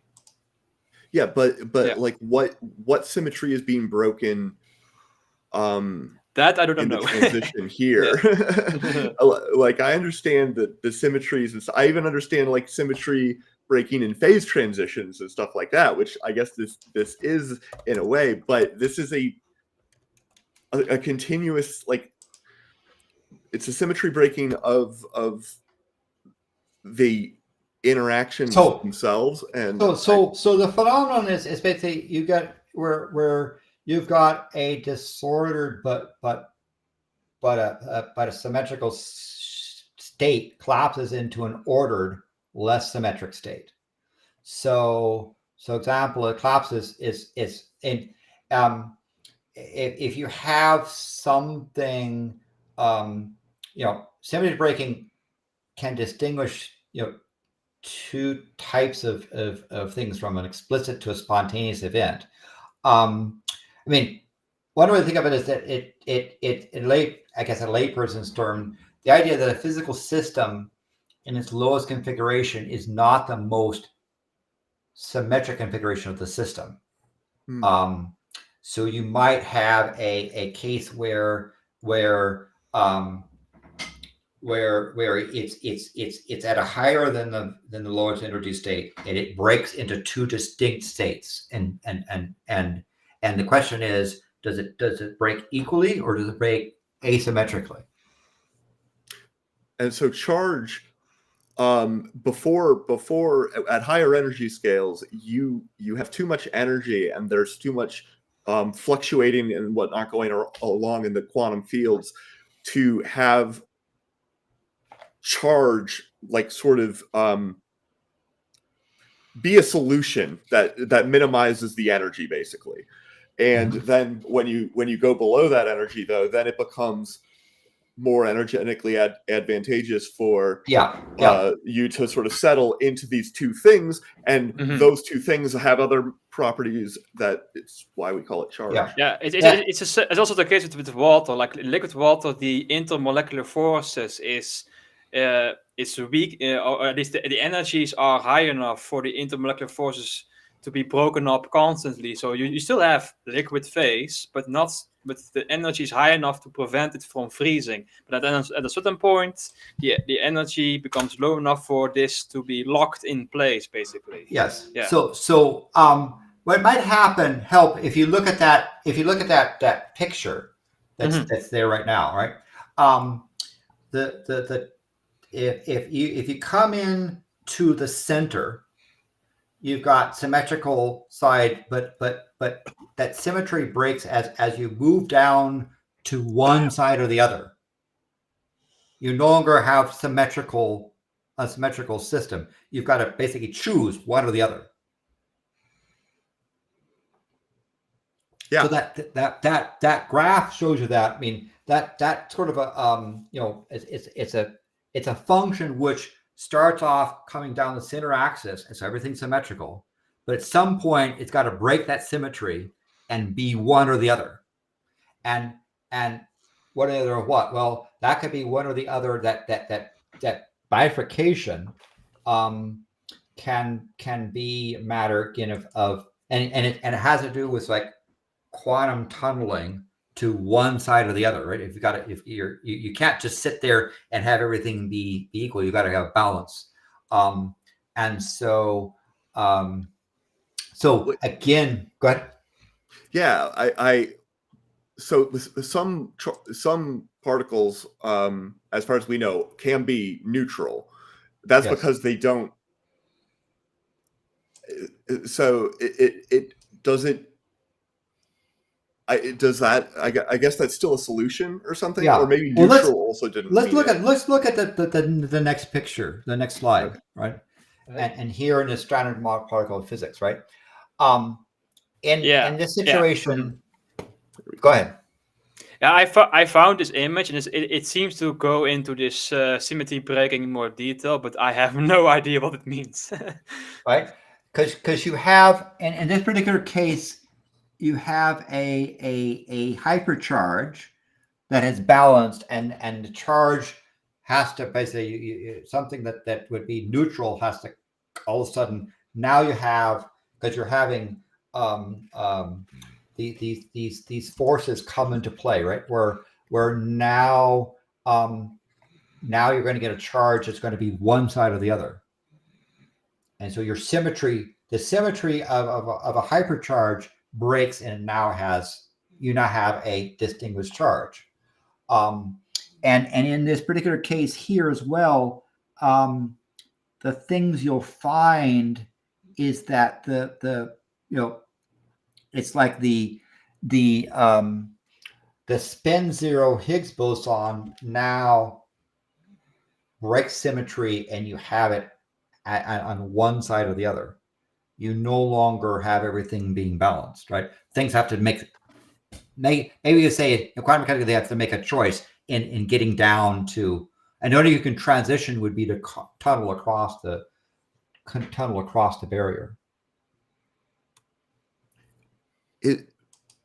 What are there's two axes to that. It looks like the horizontal axis is energy based on that little figure, but I thought the vertical axis was energy. Horizontal energy now is in terms of state, right? And so you see that the establishment of the charge, right, and the establishment of the boson coupling actually gets established in the actual particles. So look at, for example, what happens with the electron when you have unbroken symmetry to broken symmetry. Now all of a sudden the electron has charge. Okay, yeah. Right. If you look at what happens what happens with a quark, right? Before, when symmetry is unbroken, it's neutral charge. After it, you have a 1/3, 2/3, -1/3, -1 2/3, -2/3. So do you have? I mean, I clearly it seems that we do have a symmetry in the rate at which positive and negative charge is created. Yeah, and so this is, so you have a disordered symmetric collapses into an order non-asymmetric, right? So this is why you get charges beginning to form. This is why at the end of this era you can now talk about electromagnetism, because before everything was symmetrical, right? Now it becomes asymmetrical. So you have a disordered symmetry of charge turning into collapsing into a lower state where it's ordered but not symmetric. So you couldn't have had, before, again, just go back to that nice chart. The electron above the thing doesn't have a charge, and below does have a charge. Because before it had, this charge was symmetrical. After, now it actually picks or has a charge with -1. It's no longer there's no longer symmetry. That's, for example, in terms of charge. There's a whole bunch of things happening with these force carriers as well that are occurring. So I'm giving you probably the simplest example of charge symmetry. And some of these things like the parity violation and so forth that have been only confirmed start to be the violations start to occur in this era. Another way of saying so this the electroweak breaking up down is going to lead towards electromagnetism separating out from strong and weak, from the strong and weak sets. So those things will break down. Before, in the early part of the quark epoch, you didn't really have charge. Everything, or color, for example, the quark colors, you didn't have charge. You just had neutral stuff. The symmetry breaking comes from this, as I said, comes from the a disordered but symmetric, right? Everything being kind of beige in color now becomes distinct colors. everything being sort of neutral in charges becomes distinct charges. That's what you mean by the symmetry, right? Your things are another way of saying is things are precipitating out. Charge begin to precipitate out. Color becomes precipitating out. Flavor precipitates out to become distinct. They're not just a symmetric beige average stuff. Yeah. And it's interesting to note that the fact that this is all happening and things are sort of separating out rather soon, in some sense, after the force itself sort of separates out, is in stark contrast to what's going on with gravity. Gravity doesn't start to separate stuff out until a lot later because it's a lot weaker. Yeah. Well, yes, and it takes a lot of time Yeah. and motion for stuff to happen. So you're still the universe is slightly lumpy, but it's not going to be as it's relatively unlumpy compared to with what's going to happen later. Yes. So yes. do we move into the final stage of this hadron epic? I maybe one final note is the image on the right is just a phase diagram representing the quark-gluon plasma phase. That's all I'm saying. Yeah, and we can actually simulate those conditions with the Large Hadron Collider, the LHC, as it's as well as Fermilab and Brookhaven and so Mhm. forth. These are now well within the stuff to be able to create, and so these are things that are well experimentally confirmed.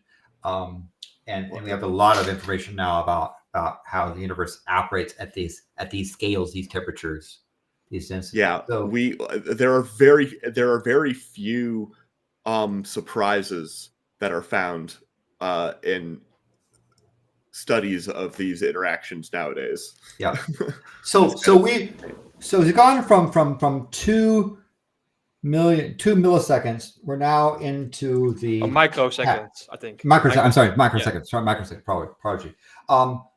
To the hadron epoch, which lasts up to 1 second. And really, in this thing happening is that now the fundamental interactions, gravity, electromagnetism, strong and weak, are behaving in a way that we kind of experience them now, right? The temperature is still pretty energetic, right? We're talking about from 1 trillion Kelvin down to maybe 10 billion Kelvin. Much harder than like interior of the stars, that sort of thing. But we can create these kind of conditions. I don't know if it's hotter than like the interior of like neutron stars, though. I don't know what those length scales get to. Or and in fact, some of the things about what might be in a neutron star and down below the exotic matter has to do with trying to understand what's happening at these kind of scales, right? You're in that realm where you have stuff, but it's cool enough now that you have mesons, that is 2 quark objects, and baryons, so like protons and neutrons, right? And sort of the hadron-neutron pairs are in equilibrium. So if we go to the next set, you'll see these are now the particles that start to form. And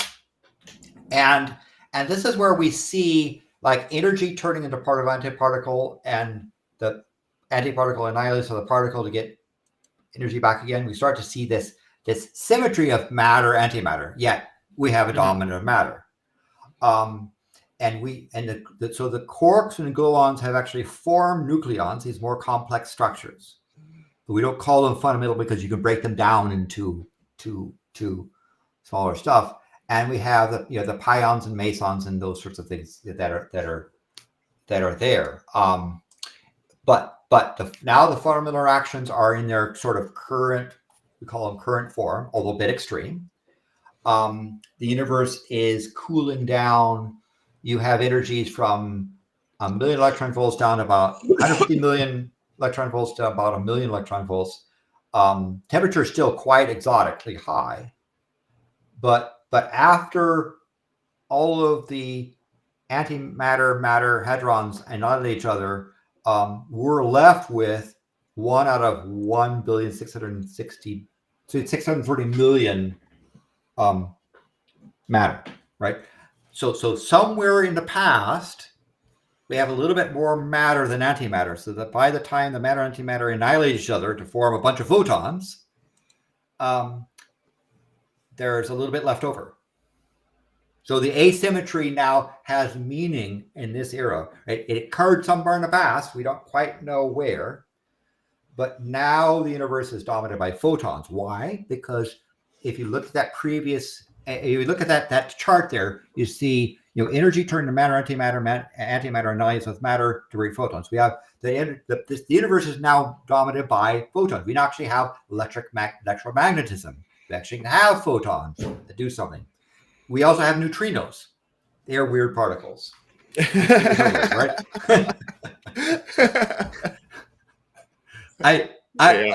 It's yes, and I have to say that the notion of the original thing, neutrino. I think it was Fermi, right? Didn't Fermi come up and coin the name neutrino? Neutral little one, right? Yeah, I thought it was Pauly who came up with it. Oh, maybe. Yeah. It could have Might be Pauly. I can't remember. I'm bothered. I thought Fermi had something to do with it. Because it's an Italian name, but maybe. Well, he probably gave him the data. But the neutrinos were originally this. We had this problem when we saw that interaction, right, of a collision or a decay of a particle. You can see the stuff shooting out. You can look at trajectory and momentum, and you found when you measured you might not be able to have detected the thing it decayed from, but the pieces that fly out, there's some missing mass. Mm-hmm. And there's also not only there's missing mass, but there's also missing momentum. Yeah. And so an easy sort of solution to this problem is to be like, there's another particle there that we have not been able to detect yet. And it's one of those predictions that doesn't feel great if you don't have a way to detect it. Yeah. Well, it turns out that this neutrino does interact, but very weakly. In fact, the typical thing that you say is if you had a light year of lead, 10 trillion kilometers thick of lead, a neutrino has a 50% chance of passing through it. Right? Which is just absolutely nuts. And right now, there's, for example, in the sun, when you have fusion occur, part of that fusion process generates antineutrinos that stream out from the core of the sun and flow through you in a regular way. I mean, isn't it something like every square centimeter of your body there's about 100? Isn't it like I don't know what the numbers are on that. It's in millions per second of neutrinos that are flowing through you, and yet in your lifetime, maybe a couple will bump into something. They mostly just fly through stuff, and it was thought initially that the neutrinos didn't have mass. Yeah, and you probably do get a couple throughout your life that do it, because the way they detect them nowadays is with giant. They have a huge pool of water, and when they do hit something, they emit particular flashes of light. And if you just look at that huge pool of water for several years, you'll measure several thousand of them. Yeah. So when I was at the pole at a thing called Ice Cube, they have roughly a cubic kilometer of ice that starts from about 1.5 kilometers below the surface to about 2.5 kilometers below the surface, and they look for neutrinos that come up through the Earth. Because if a light year lead has 50% chance of stopping it, the Earth is like, right. But rarely one of those neutrinos will hit one of usually the oxygen atom. Mm-hmm. Will have one of those zero interactions, and the oxygen atom will get a kick, and the oxygen atom will start moving. And again, I'm going to be very careful. faster than light propagates through water. Yeah. Oh, so you get like a Cherenkov radiation event, basically. Exactly. It's like Yeah. a sonic boom, but with Yeah. light. Because the neutron gives it that much, the neutrino gives that much of a kick that it goes, and so the light will point the recoil, the sonic boom, but an optical Cherenkov radiation will point back to where the neutrino came from. And so if you go to this thing and you talk to people and you get to go to the control center, you can see the neutrinos coming through these neutrino events coming up through the bottom of the Earth. They pay attention to stuff that comes up through the Earth because plenty of stuff can happen high above, right? Yeah, you can get other effects. So and I'm seeing from this little nuclear thing, I'm looking at the radiation coming from the space, and so they want to eliminate stuff there, and they want to have stuff that comes up. They pay attention to stuff that comes up from the bottom of the Earth through the Earth, because that rules out all the normal particles. So it's the case that neutrinos have no color charge. They don't interact via the strong force. They also don't have a electric charge, so they don't interact via the electromagnetism. So they only interact via the weak force. And since the weak force is very short range, that's why neutrinos generally don't interact very much. Yes, and so if you look, they do have spin. So if you went back to slide number 8, if we just jump back there just quickly to slide number 8, you see that standard model there.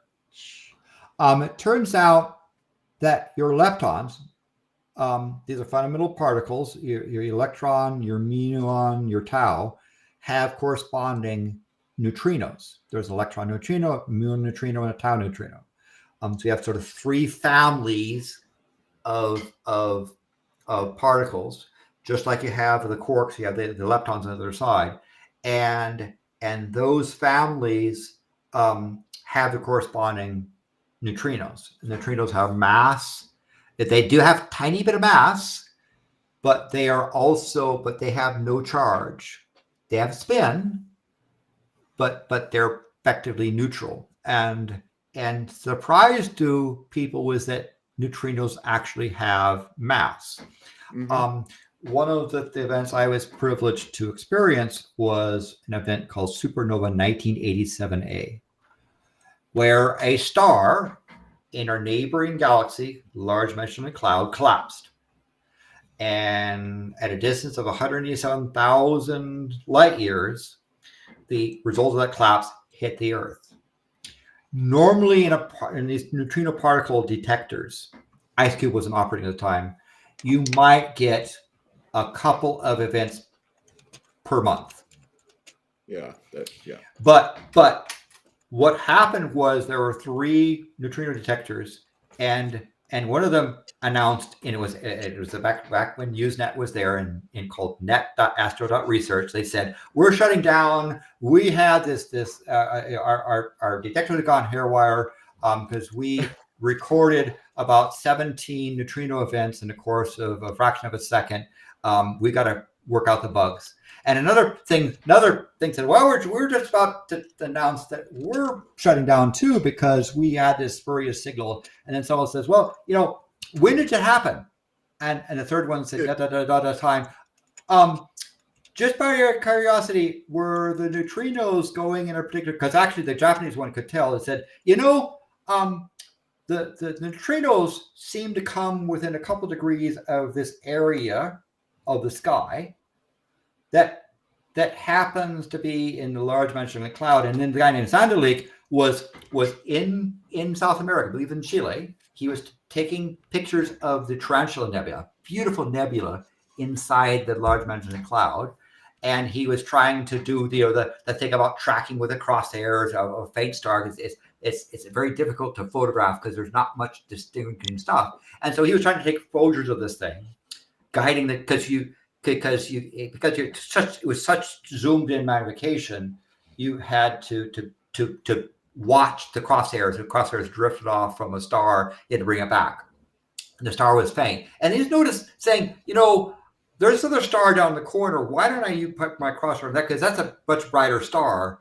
why am I working on trying to get this really faint star? And so he switched over to do that crosshairs, watching it, and then noticed saying the star is getting brighter and brighter and brighter, and he Yes. goes like, wow, this is actually getting really, really, really bright for to stuff. I mean, not visible, but bright.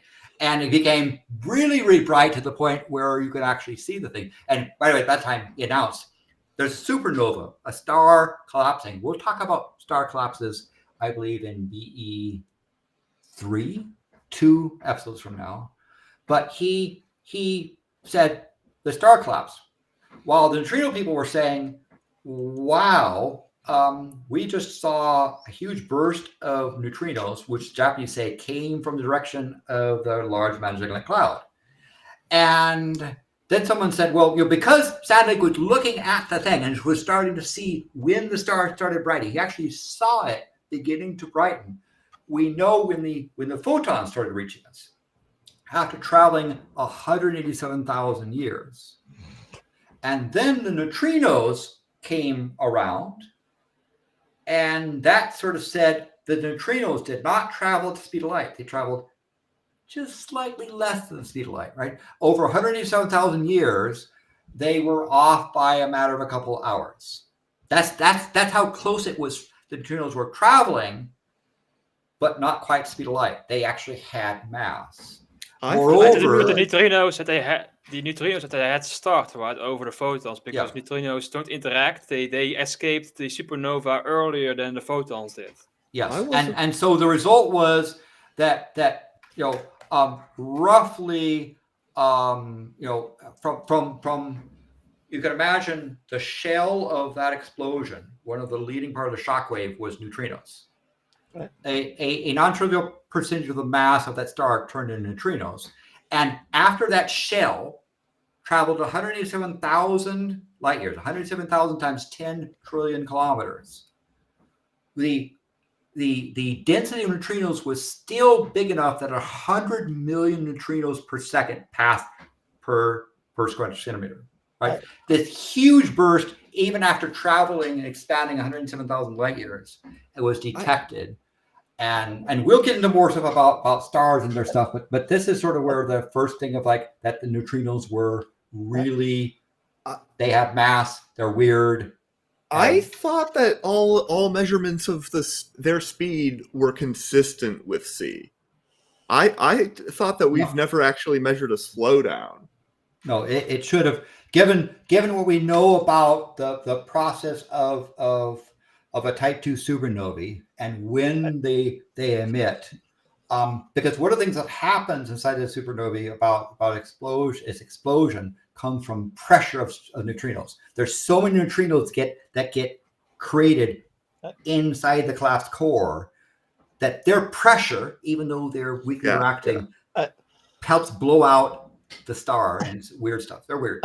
Real fast, while we're waiting for questions to come in, you have could you give like a spoiler-free sneak peek for BE2?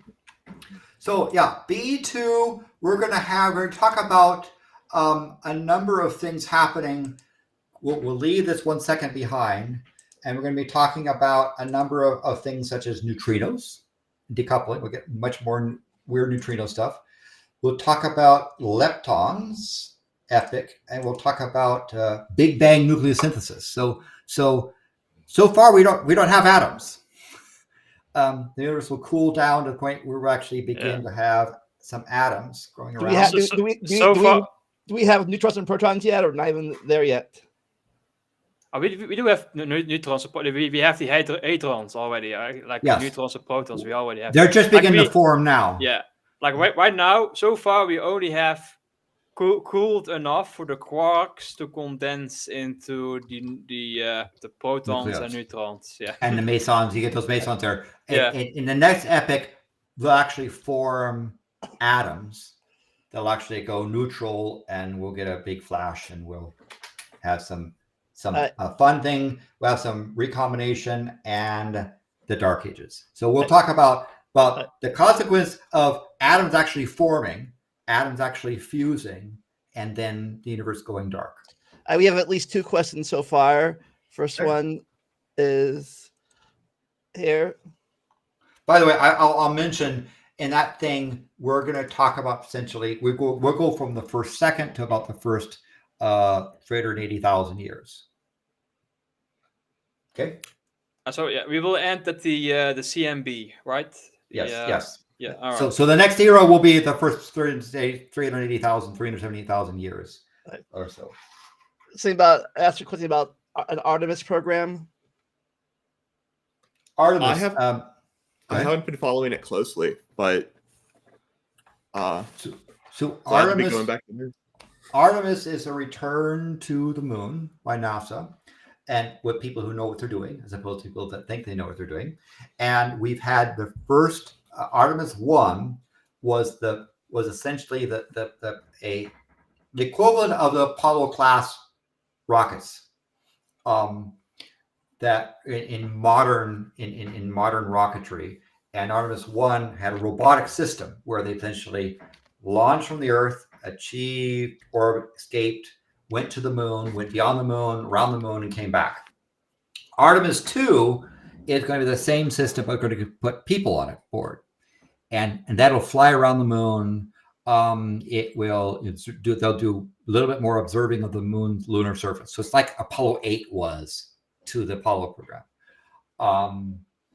And Artemis 3 will be the case where they'll go with people, go and actually enter into lunar orbit, land near the lunar South Pole, leave some stuff behind, and then take off. So they'll have their first moonwalk since Apollo 17. So are you two going to be like the Neil Armstrong of this generation? And then Artemis 4 is going to be the case where a crew comes back again to leave out some more material to do a little bit of space building and leave. And Artemis 5 is where the crew, there's enough stuff now at the lunar South Pole where the crew can actually build enough to build a habitat and stay until Artemis 6 comes or leaves them. So it'll be kind of like the International Space Station, but on the moon. And so we think by Artemis 7, they'll have a rotation period, which will be able to then put a telescope there at the South Pole with a number of interesting properties, including be able to surface stuff. So by Artemis 7, are we going to have like the first moon baby yet, or not? We're not there yet. I think that the plans, and again, these are varying. The plans by Artemis 5, 6 is where you start to have crew rotations, where you'll have 3, they'll come down, they'll touch, they'll put some stuff and take off. 4, they'll come down and touch and build up bits of things from 3 and 4 and take off. 5, they'll bring more stuff to the point where they should be able to build a habitat to where they can stay until Artemis 6 comes and they exchange material, even though the station won't be fully functional until Artemis 7. How would they generate their own energy? Like you have solar energy for like 2 weeks, but then you have 2 weeks of darkness. Not at the South Pole. At the South Pole, you get it. Oh, if right. you put it up high enough, it'll be there the whole time. That's clever. Yeah. On the other hand, this is about the fact that the telescope they're going to want to put there will be in one of the places where you get shadows. Yeah. And on the moon with essentially no atmosphere, technically there is, but essentially no atmosphere, you have the nice property of being out in space, so you can go from infrared to high ultraviolet. Also, when the sun sets, it's like an eclipse where you can now look very close to the surface of the sun. When the sun sets, it's gone. You get a hard darkness like you get with totality, and we can begin to probe the inner solar system with telescopes, as well as the fact that you've got, unlike in space where it's wobbly and solar wind and particles bounce around, you got a stable platform. You can do a lot more long-term measures. So some people talking about doing something like deep space fields, not like with Hubble or Webb where it's tiny little bits of space, but actually large surveys where you can start to do very deep, as in long exposure of large sections of the sky. You remember, the Hubble Deep Field where they found just millions of galaxies in a small area. Some of those things, they'll be able to do that now with a survey telescope to talk about large sections of the sky being exposed over a long period of time to get really deep into understanding the structure of the universe. And But we'll learn about the structure of the universe in BE4 or BE3. And our current final question, and let's we come out, Emor comes out before we end, is to Landon. But I think Tabby might answer that. If you want to do any more answering of it. Well, I mean, I would. Yeah, Landon went into it. So I'll sort of reiterate what he said. They do occasionally hit stuff, and when they hit stuff, they deposit a whole bunch of energy into the thing that they hit. So if they hit an oxygen nucleus, or they hit an electron or something like that, that thing will suddenly have a lot of kinetic energy, and it'll be moving really, really fast. And in water, it can move faster than the velocity of light in water. And that basically creates like a sonic boom, but with light. And it comes out with a sort of characteristic flash of light, and it's like blasting a vortex through space. It's super cool. Yeah, If you've ever seen I think a nuclear reactor, right? They glow blue. Blue glow. That's where a particle has been given from a fission particle, has been enough velocity that you get an optical boom in water. Yeah, but in this situation, I don't think you would be able to see it with your own eyes, because it's still a very low rate. Or would you be able to see the blue flash if it Yes, happens? You might, yeah. Yes. Really? I mean, Wow. Now, if you have your eyes closed and you're seeing shrink off radiation, you've got other problems. Yeah. Run for your life. It depends on exactly what wavelength it is. I guess if it's really, really deep blue, then it becomes a little bit more difficult.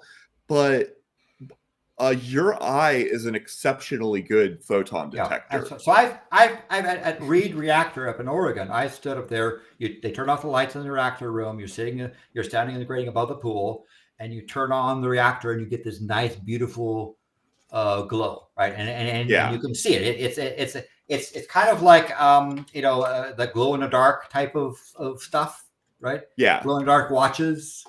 I think also the faint, but it's definitely detectable. Like I think astronauts also experience like a Cherenkov radiation, like when they close their eyes and try to sleep, and so sometimes they see flashes in their eyes. I think is it related to this? That is true, and in fact, when the sun has an outburst of stuff, they will see more often those flashes because the particles streaming through. But yeah, it's a so those sort of things and those sort of, you can actually see that glow. You generally don't, now in a reactor pool, you have enough water between you and the bottom that you're not going to be bothered by it. But the glow is there. I mean, the glow is stuff. You wouldn't want to read a newspaper by that glow, but it is there, and it is a glowy bit. On the other hand, the other side of the coin is having seen Supernova 1987A when I was reading Usenet News, and I watched the announcement Sandy Lake about there's a supernovae. It's naked eye. It's in the southern hemisphere. I called up in fact, I didn't even think to read the article. I called up my friend that lives in Canberra and said, "I'm coming to dinner." and just to say, I have in my employment contracts, Clause 1 says Landon gets to go to all total solar eclipses. Clause 2 says I get to see all planetary transits of our star. Clause 3 says any supernova that achieves naked eye brightness, I get to go to. And I had, and tell you the faith I had about thing, I had in my car, I kept my passport and I kept a load of money. And this is back in the days where I saw the thing, I called up and said, "Hey, coming to dinner." Fine. On the way out, the receptionist said, "Tell my boss Clause 3. He'll understand." I went down to the airport. And by the time I had somebody from Lick coming in and saying, "Hey, could you take this instrument?" I had a bunch of baggage of all this sort of carry-on stuff of detector equipment stuff, and I bought the next. I said I want the next plane to Australia, and it was a Qantas flight. I flew in there. I landed less than 19 hours after discovery. When sun set, I looked up at the Magellanic Cloud, which is a nice normal thing, and I saw a dot about the brightness of Polaris, where it had been uniform before. And in fact, I had just several months before done an observing run where I was looking in the Magellanic Cloud and looking at the Torrential Nebula, beautiful thing. And I watched that star change in brightness before my eyes and change in color. These light curves you talk about where they do these supernova measurements, I actually saw it actually happen, right? Change in brightness, change in temperature as the thing was expanding, and watching this thing happen. The most distant star that I've ever seen in my life, 187,000 light years away, that one star was bright enough that it became visible. And you could tell the observatory, all the telescopes were pointing in the same direction because everyone's getting as much data as possible. This was the first nearby, although it's too bad we haven't had one in our galaxy, but it's near enough that we can actually see it directly, and we learn an incredible amount of physics. Was there a supernova in the 13th? I forgot the century, but there was like a supernova that was as bright that you could have seen this in the day sky even. Yeah, like the 1054 supernovae was there. We also had the Kepler one that was bright, but not the really good one, like the 1054 that formed the Crab Nebula. Real fast, wrapping this up. Do any of you have anything coming up on your challenge, other challenge that you want to talk about? Go ahead first, other people. Oh, okay. I'm mainly active on Jackson Wheat's channel, so you can check his channel out. And I am the co-host of Bad Science Sundays on my channel, which is on Sunday evening. So yeah, come check us out tomorrow at 9:30 Eastern. Yeah, good stuff. Check out his stuff that he does, and we have also coming up. There's the volcano show. I do something with Chesh where we look at what Madame Pele is doing. And I believe that's going to be March 15th. There's also I do a show with Dapper Dino and Chesh and Manya called Unnamed Tavern, which is not a tavern. It's very important. We do not operate a tavern. It's the Unnamed Tavern, which is not a tavern. And allegedly that's going to be happening this week. I'm looking at the time. I'm embarrassing to try to see what the time is for Unnamed Tavern. I believe the Unnamed Tavern is on February 24th at 15:30 Pacific time. And the Volcano Show is on March, I think the next one's March 15th. That's a Friday, all at 1 p.m. Pacific time. As for me, next few episodes will be less science based and more entertainment based. And next, on the last Wednesday of this month, I will be hosting my very first debate here on this channel. And it'll be much more interesting and epic than any creationist versus evolutionist or flat earth debate thing. We are debating what really matters here on this channel. Which is better, Digimon or Pokemon? That's a thing. That's an interesting thing. And then also, in 2 weeks on Saturday, we were hosting a discussion on, is physical media following the rise of digital media? Which is better? Is it disappearing? Is this taking over? Do you own this stuff? Yeah. But yeah, that's thing. And then obviously in a month from now, Landon, these guys will be back. What's UT one, which is the first about 380,000 years? It is is scheduled to be on March 16th. March 16th. And by the way, that beep, beep, beep was actually my detector detecting a cosmic ray shower where something hit the top of the atmosphere, and I got a shower at a rate of about 4.4 microsieverts per hour. Basically, you get a little burst of stuff. So while we were there, something happened in the cosmos. It hit the Earth's atmosphere and went in a shower, and the thing went beep, beep, beep, saying, particle shower, yay! When we go off the air, we can discuss when our next planning thing will be. But until then, never stop learning and enjoy the randomness. We'll see you all next time.